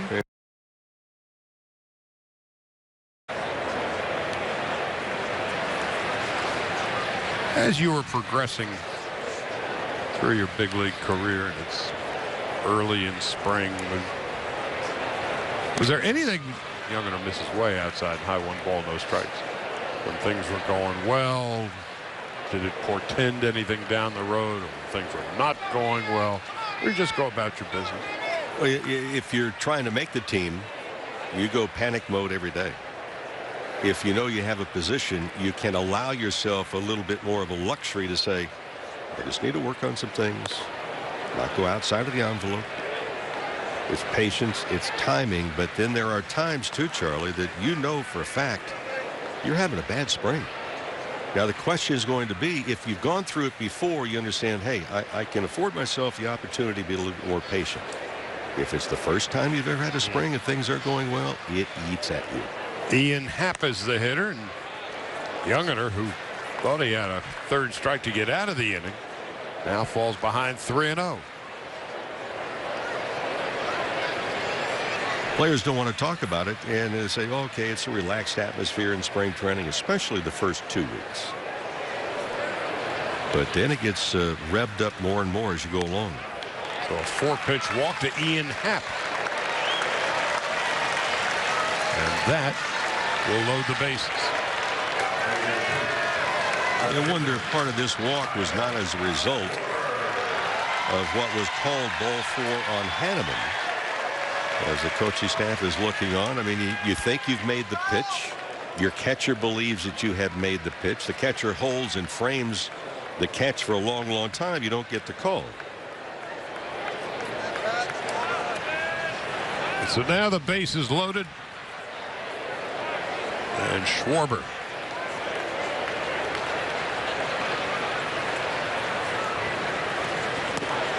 Ian Happ grew up in Western Pennsylvania, football country, and Schwarber grew up in Eastern Ohio, not far away.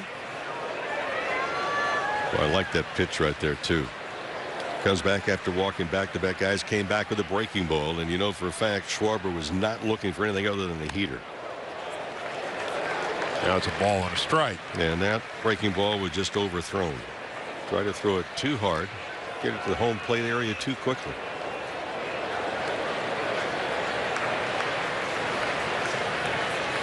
And so a young fellow like Youngner trying to peddle his wares.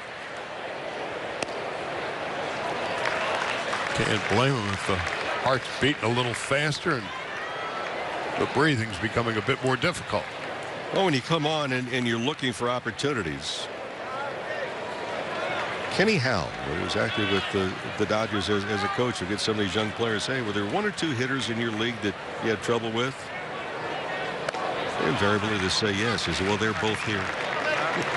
All the guys you got out, they're not here. And for Youngner, understanding that as well. I mean, at the lower minor league level, you kind of breeze through things, but as you go up higher and higher, refining it, whether it be a pitcher, whether it be a hitter, whether it be from a defensive standpoint. Now the 3-1. Youngner walks in a run. It's 8-3 Cubs. 3 walks in a row, and Youngiter can only be wondering what might have been had he gotten that called third strike. Pinch runner for Schwarber is Martin Zagunis. And Rick Honeycutt is going to go out and try to calm the nerves of Madison Youngiter.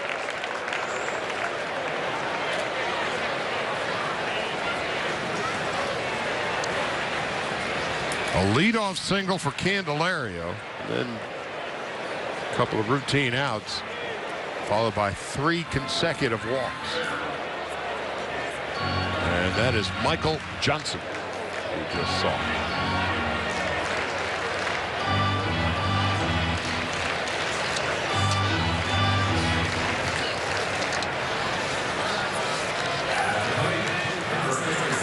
Back tomorrow with a simulcast. The Mariners and the Dodgers will have at it back in Glendale, which is about a 40-minute drive from Mesa. So the Dodgers return home tomorrow. Julio Urias is scheduled to pitch.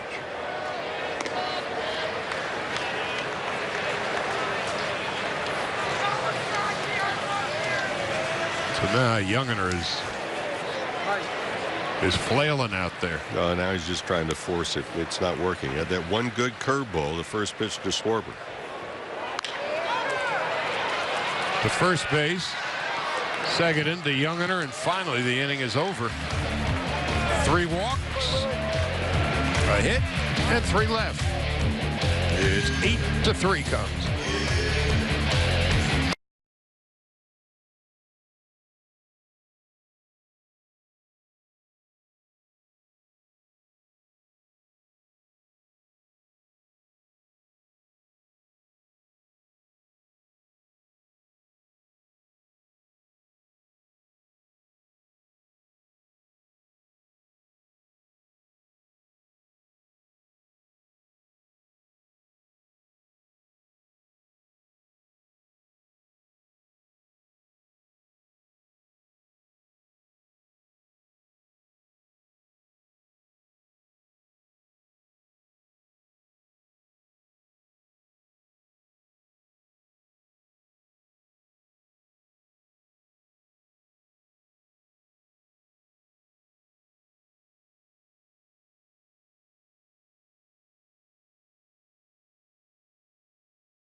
So we head to the 7th inning. The Cubs with an 8-3 lead. Cubs have trotted out some of their best today. Kyle Hendricks, 1 hit in 2 innings.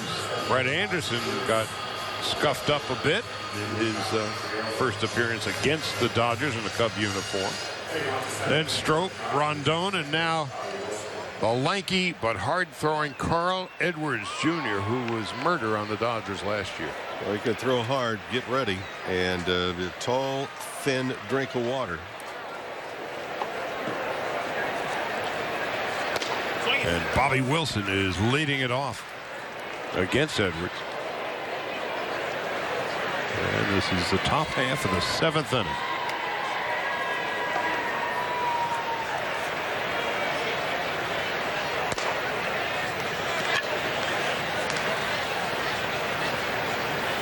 As soon as Bobby Wilson's at-bat is over, I'm going to toss it down to Alana, who's standing by with Kike Hernandez.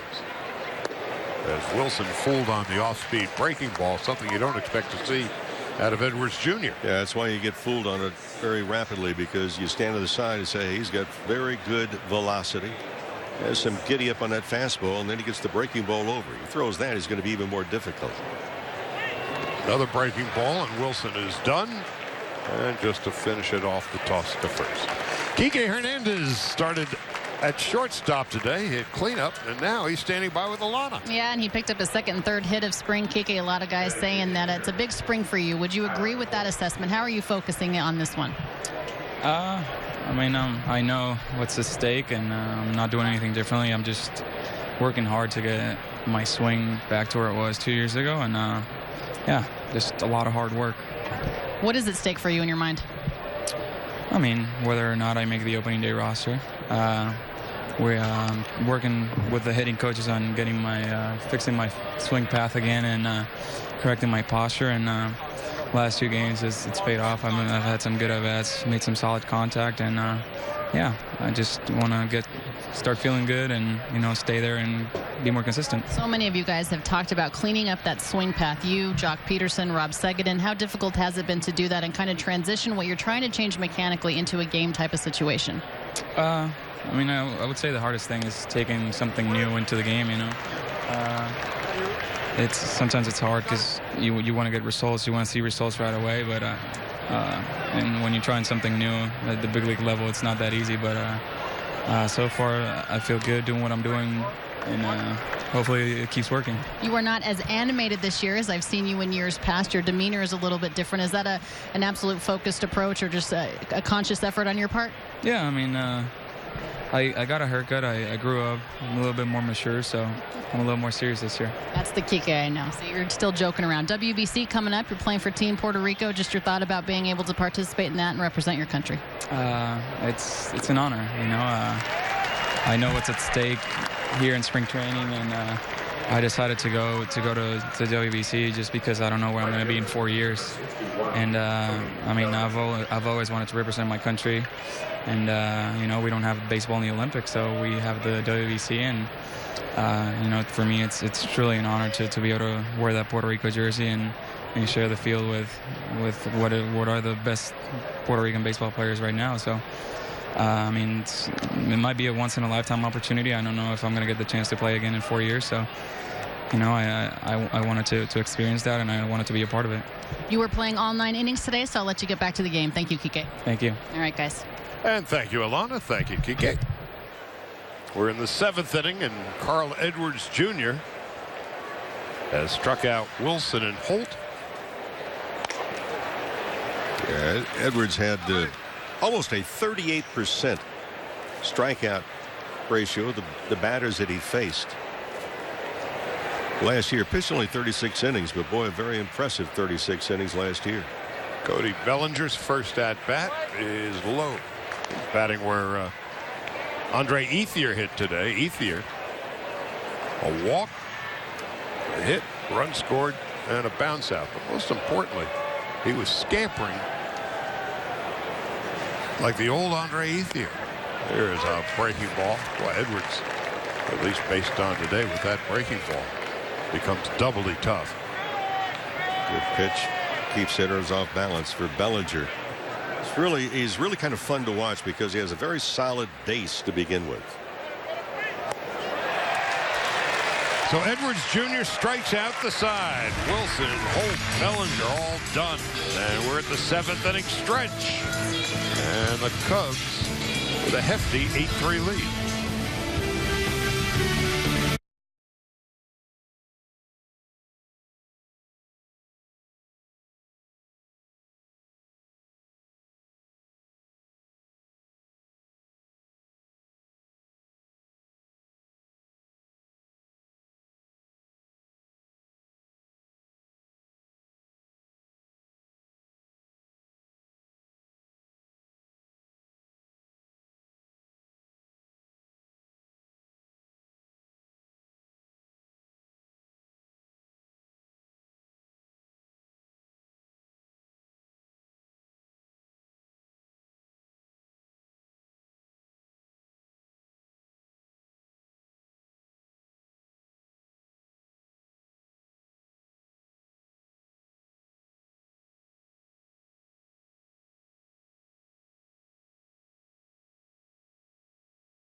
Thursday on an all-new Backstage Dodgers. Guest instructors Oral Hershiser and Eric Gagne are mic'd up for spring training. Plus, Kershaw hosts a charity ping pong tournament like he does all the time. Don't miss Backstage Dodgers on Thursday at 8 o'clock right here on Sportsnet LA. You're looking at Michael Johnson, new pitcher for the Dodgers.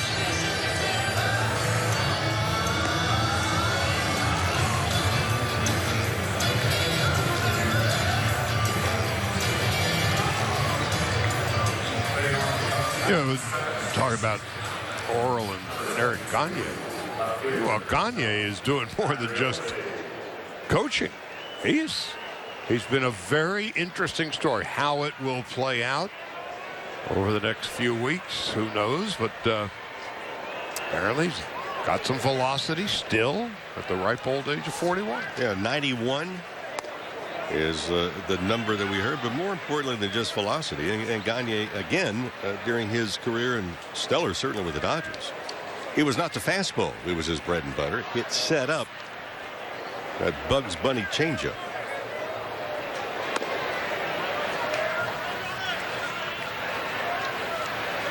John Andreoli is the hitter for the Cubs.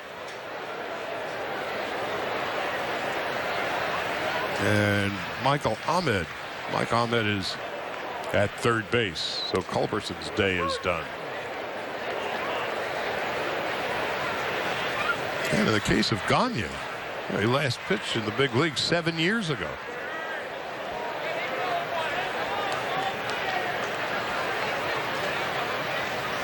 Did anybody ever come back after theoretically retiring? And then 7 years, it's kind of like Rocky. We'll see how it plays out. Michael Johnson delivers inside.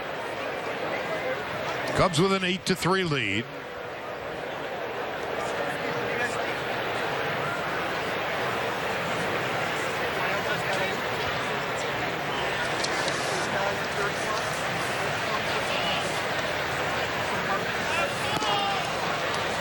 Andreoli is down on strikes. A good way to start off the appearance. They come in and get everybody's attention to begin with. And he just moved the ball around. Andreoli just never seemed to dial in the location or the speed. So Johnson, first time we have seen him, strikes out Andreoli. He's a Dartmouth guy. Just as the starter for the Cubs today, Kyle Hendricks goes out of Dartmouth. Used to be somebody come in from the Ivy League, said, too smart to play this game. Wasn't Auspice from Dartmouth too? Michael Johnson, as Young fouls it up. Johnson had, in his college career, the second best winning percentage in Dartmouth history. He was 15-2. His senior year earned an average of 1.82. By the way, that won the Ivy League ERA championship. And I'm guessing if he went to the Ivy League, he's probably good at crossword puzzle. Which is good. He makes them up. He doesn't fill them in. Especially when you're riding the buses. Into the air on the left side of the infield. Who's going to take charge? Actually, now with a wind. That was trouble, and nothing good came of it. Well, it was Edwin Rios who just came in at first base, and he was the last one to really enter into the picture. It appeared that either third base or shortstop was going to capture the ball. The flags, wind is not a problem, but for first baseman, you do have an issue with the sun. A little bit coming to that side. Well, circle the wagons. And had the pitcher remained there, he would have been perfectly positioned to catch the ball to begin with. Ahmed and Hernandez came sprinting in. Well, the other thing you notice about Rios, here's a day game. You're looking up, you see sun, and young man, borrow some sunglasses. That's a fair ball rolling into the corner. Victor Caratini with the RBI, and the Cubs take a 9-3 lead.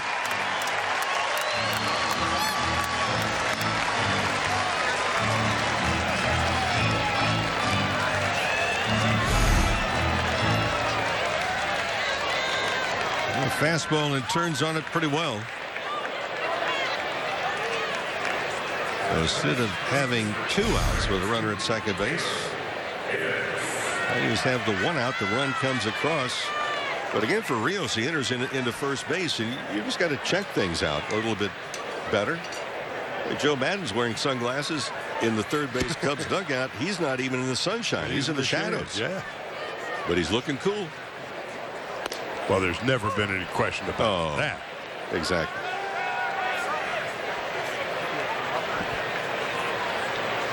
Taylor Davis is now the hitter.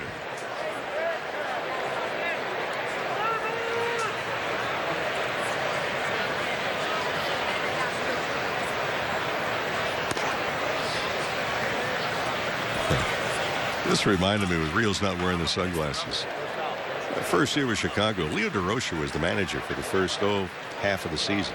And big Rico Carty was in left field. Now, Rico, he was a great hitter. Period. And remembers all day games at Wrigley Field. Well, before the first batter of the game is coming to home plate, Rico called timeout, called the bat boy all the way to left field. Gave the bat boy his sunglasses. Here, I won't be needing these. The first pitch, the first swing is a fly ball to left. He loses it in the sun. And you could see the veins in Leo's neck popping out. Oh, I could see it from center field. Leo called time. Look out. And he sent the bat boy with 2 of those sunglass cases. Now, each case held a dozen sunglasses. He said, take both dozen out to Rico Carty and tell him to select at least 1 pair of sunglasses.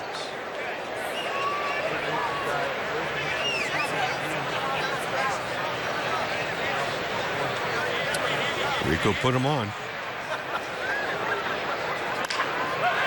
Into center field. Well hit.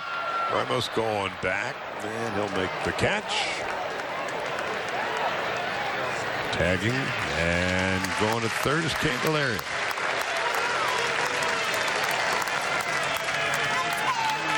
Crashes Andreoli. At this stage, who cares? So wrapping up the Rico Carty story. He lost it in the sun, and Leo lost it. Leo lost it, and Leo's attention to try and irritate an umpire was temporarily interrupted by that.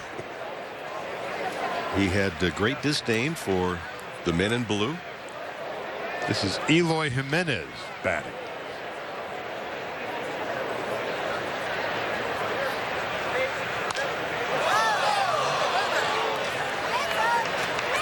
But Leo could never figure out, quite frankly, why Ernie Banks was so popular. And it was obvious. Leo, this man had a Hall of Fame career here in Chicago. And for Leo, for some reason, it seemed to bother him.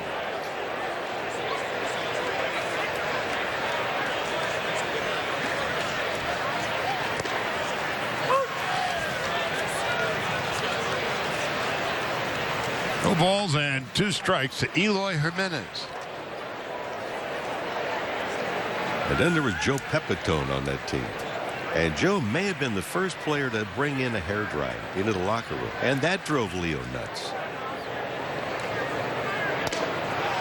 Fastball, and Jimenez is done. So are the Cubs, but they have just scored a run. So we'll go to the 8th. Cubs 9-3.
Park. It's about a 35-40-minute drive over from Glendale. 4th year that the Cubs have called this home.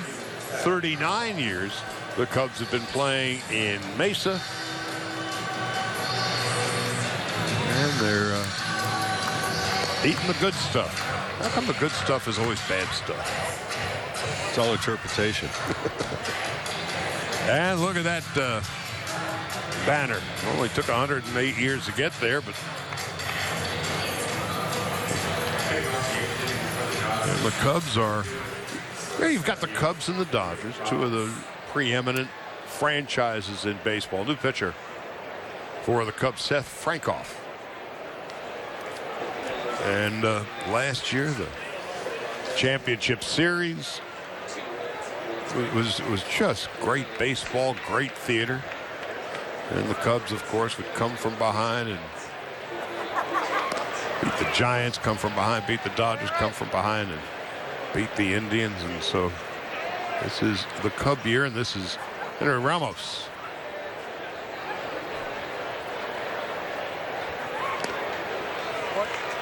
The Dodgers have nothing but understudies in their lineup now. So too the Cubs.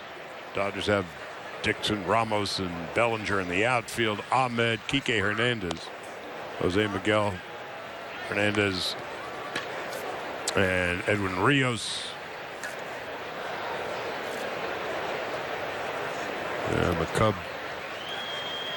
There's a line drive base hit. Good looking swing. Henry Ramos, a base hit here in the 8th. Yeah, even the first swing that he took, you could see that, I mean, he's got some power behind it. Ramos, a big guy. So that ball tailing away from him, but that swing plane was right on the money. Talk about the swing plane, which is what Alana was talking to Kike Hernandez about. Into short right field where Mark Zagunis is camped. What does that? Seems to be a relatively new term in baseball parlance. What does that mean? I think it means different things to different people depending upon the type of swing that you have. The swing plane. If you're looking at a swing and Kike coming to home plate, depending upon where you're starting with your hand position. You know, there's so many swings that are, quite frankly, the plane itself of the swing is a slight upswing, not a downswing. You might intentionally try and hit the top of the ball and maybe hit the ground ball. But for Kike Hernandez, I think it's more of repeatability than anything else. He was not able to repeat the swing last year from a timing standpoint. And I think being able to repeat the plane of the swing and get the barrel of the bat the most efficient way to the ball. Which sounds easy, but how do you do it? Well, you have to cut down a lot of extra movement in your hands. Timing. Are your hands in timing with your feet and your stride? Come on now. And it may sound a little backwards, but it does happen.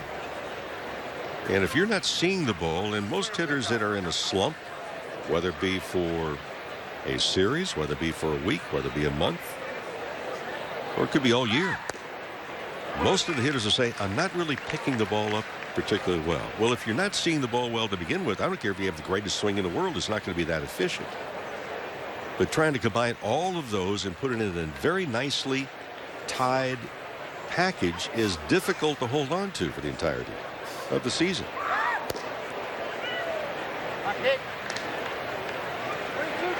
So Kike coming off an off year. Because most hitters are working on more than just one thing at home plate. But you can't be thinking about, well, let's see, my right arm, is that okay? My left hip, is that where it needs to be? Kike works out the walk. He had a pretty good walk, stayed off some borderline pitches. But what it all boils down to, and I don't care if it's hitting, I don't care if it's pitching, I don't care if you're an architect. It doesn't matter what the job is. Confidence is such a wonderful thing to have and a lonely feeling if you don't have it.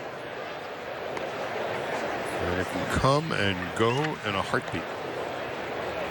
Corey Dixon, a very solid year at AAA, and so far so good this spring.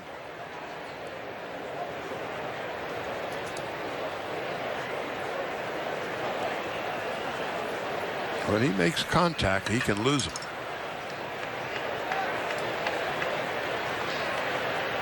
Has those big sturdy legs from which all that power comes.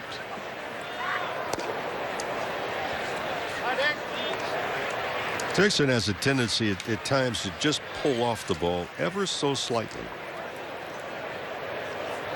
And sometimes in baseball, you stop surrounding the ball. Well, what does that mean? Well, it means that your swing is not directly to the point of contact. It's going around the arc to get to the ball. It's a slower swing. The barrel of the bat will have a tendency to lag. That's not a bad take right there on the strike outside corner. Tailing in that area, the umpires say, well, it's the gray area. Is it actually on the plate, which is 17 inches wide, or is it on the borderline to the outside corner? But if you swing at that, it's a ground ball and an out. So that's not a bad take for a strike.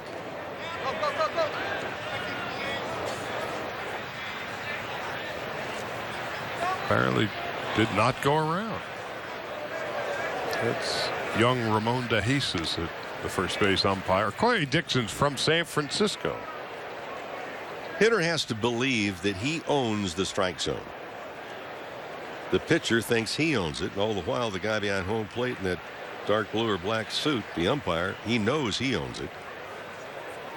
But from a hitter, you have to say, I'm not defending the strike zone, I own it. To the right side, terrific play turned in by Ian Happ to Rob Dixon.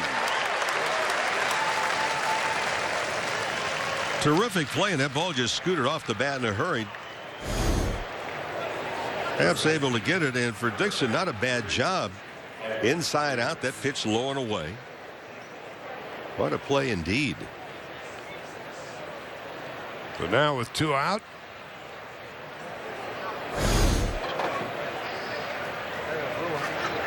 Here's Edwin Rios.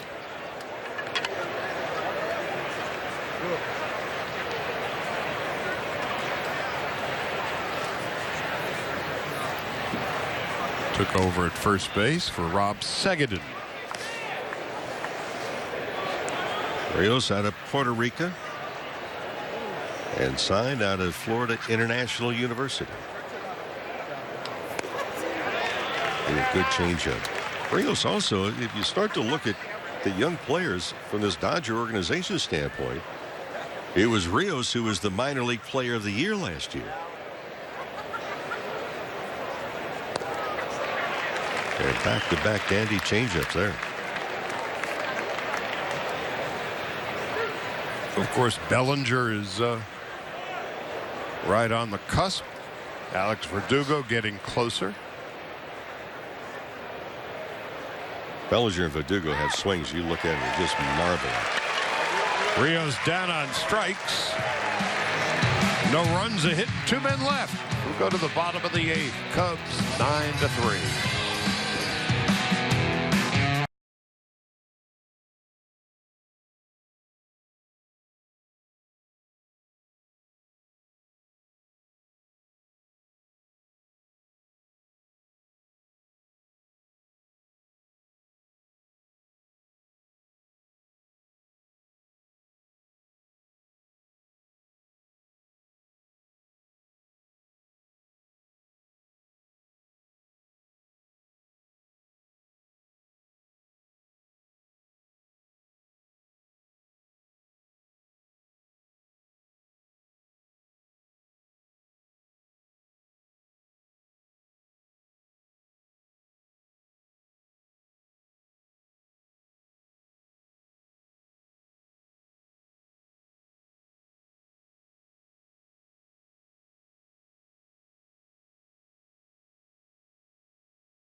See the best baseball players on the planet chase a world championship for their country when the World Baseball Classic returns to Dodger Stadium from March 20th to the 22nd. Visit Dodgers.com/WBC for information and to purchase tickets right now.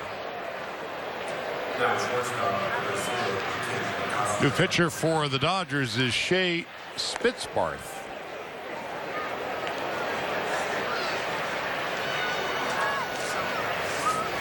We've seen Shea already this spring.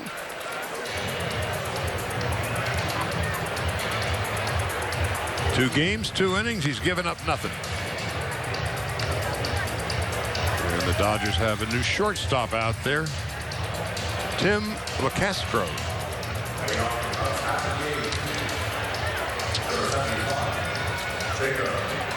And here's Jacob Hanneman to lead it off for the Cubs in the bottom half of the 8th inning.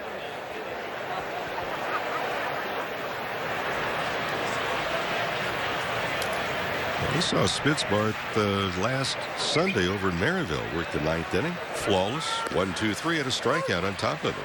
And it starts Hanneman off with a fastball.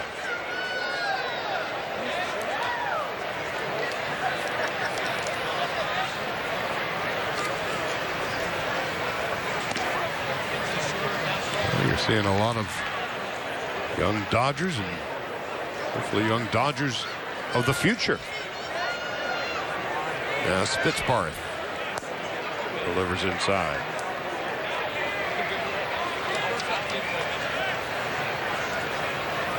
Julio Urias will be pitching for the Dodgers tomorrow when the Mariners come calling.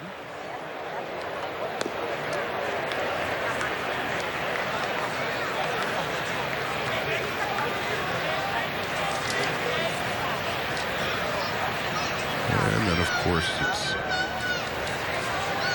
a 1 o'clock start here and a noon start back in Los Angeles. Koye Dixon calling off LeCastro.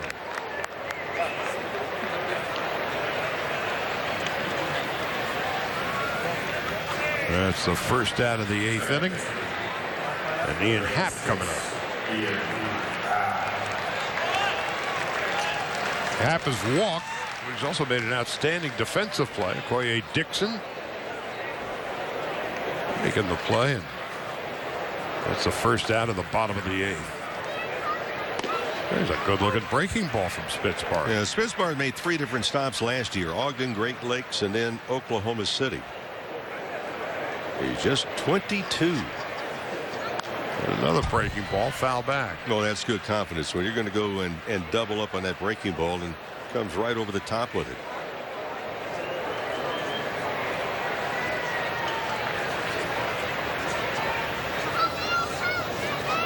And now on 0-2. Well, how about that? Couple of breaking balls, and then just up in the strike zone. So that's rather impressive. You break off a couple of good breaking balls, then you come up and underneath the hands. Hello and goodbye. So 2 out, nobody on.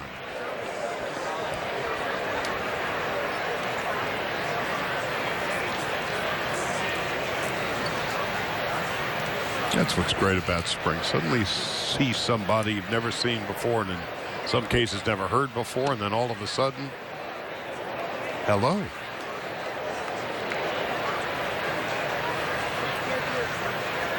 Spitzbarth is one of the young Dodger farmhands that what he's talking about is, hey, just keep an eye on them as they continue to develop. Just 22 years of age.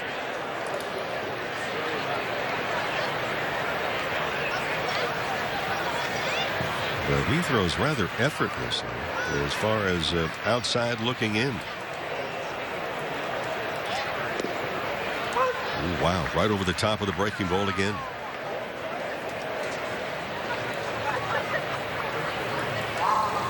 Andrew Isler is another one of the young pitchers we'll keep an eye on. And we were talking to Peter Gammons earlier, and he mentioned that he was talking to Kershaw and to Rich Hill, and they each have different types of breaking balls. Well, Not to make the comparison of, but if you're looking at Smith Barth, his is a lot like Clayton Kershaw right over the top. It's not that big sweeping roundhouse curveball. That's a very tight break that we've seen, tight spin. And that's a fastball that blows away Zagunis, and that's the end of the inning. He's interesting. Yes, he is. We'll go to the ninth. Cubs 9-3.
Chance for the Dodgers, who are trailing at 9-3. We go to the top half of the ninth inning. Seth Frankoff will be facing three Dodgers. I'm sure you would not be able to pick out off the top of your head, beginning with Winston Sawyer, Mike Ahmed, and then Stetson Ali.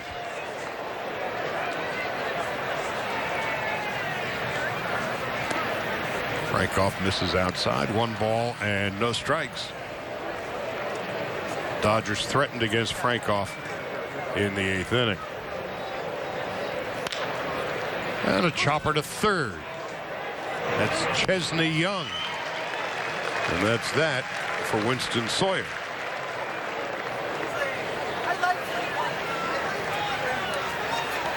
Come on, Mike. There'll be a quiz tomorrow morning on these names.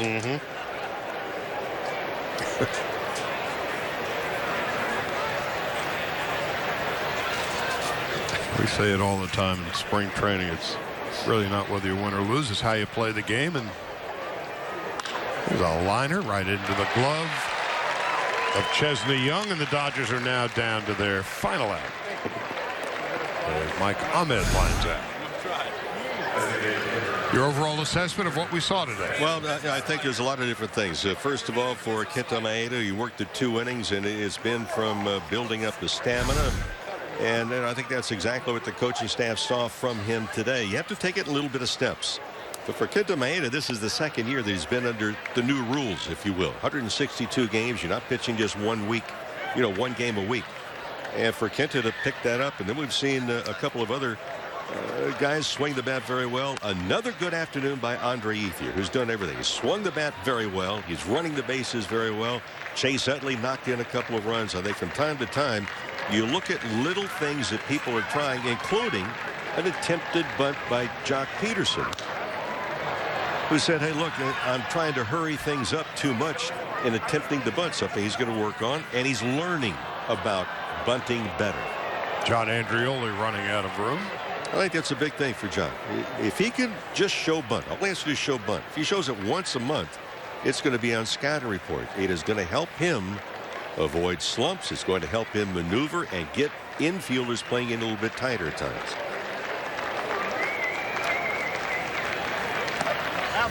Now 3-1. Couple of miscues defensively. Yep.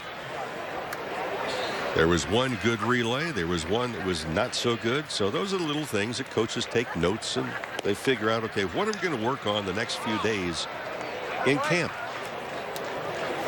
Stetson Ali with the walk keeps the game alive. And here comes Bellinger.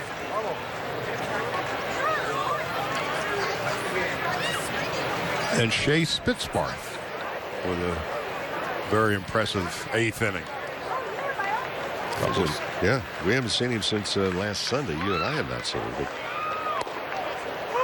he's something to watch, not only because, boy, he strikes out a few guys here in the 8th inning, but the manner in which he was able to accomplish it. Shows the curveball, not afraid to go back-to-back, double up on the curveball, then the fastball. Great location just under the hands, which is very tough location for a hitter to get to. Bellinger takes inside.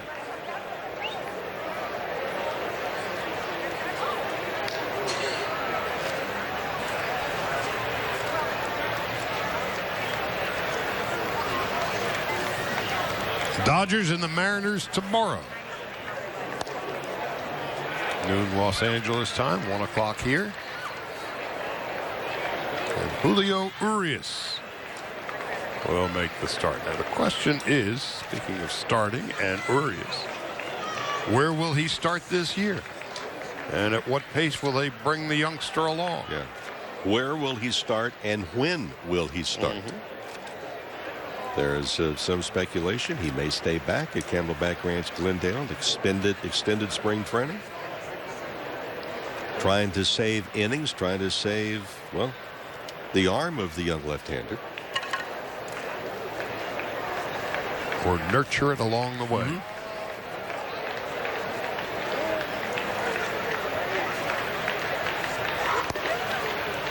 I thought Dave Roberts made just a great comment about Julio Urias a few days ago. He says, here's a young man that comes on at a very young age. It's in a new surrounding. And this is a new experience, and yet he has been right on board with anything that they have suggested to him on how they want to use him, how they want to protect him, how they wish to have him develop as a major league pitcher. And for him to be able to accept that and weave his way through and do it is really something. It says a lot about Urias. Henry Ramos takes a strike, and it's 0-1. But you remember, he began his career at Citi Field in the first return of Chase Utley last year. That place is going crazy. His second start was at Wrigley Field, and his third start finally at Dodger Stadium. And he never seemed out of sorts at all in any of those tests against him. So now the Dodgers are down to their final strike. And a breaking ball is going to do it. So the Cubs have beaten the Dodgers on this Saturday afternoon in the desert by a score of 9-3. For the Cubs, 9 runs, 7 hits, 1 error. The Dodgers, 3 runs, 9 hits, and 2 errors. So that will be a wrap for us here at Sloan Park in Mesa, Arizona. Cubs beat the Dodgers 9-3. The Dodgers fall to 5-4 this spring. The Cubs are 3-5-2. We'll be back simulcast tomorrow, 12:05, when the Dodgers and Mariners will have at it. For Rick Monday, I'm Charlie Steiner, and our entire crew, including, of course, Alana Rizzo. We'll talk to you again tomorrow on radio and TV.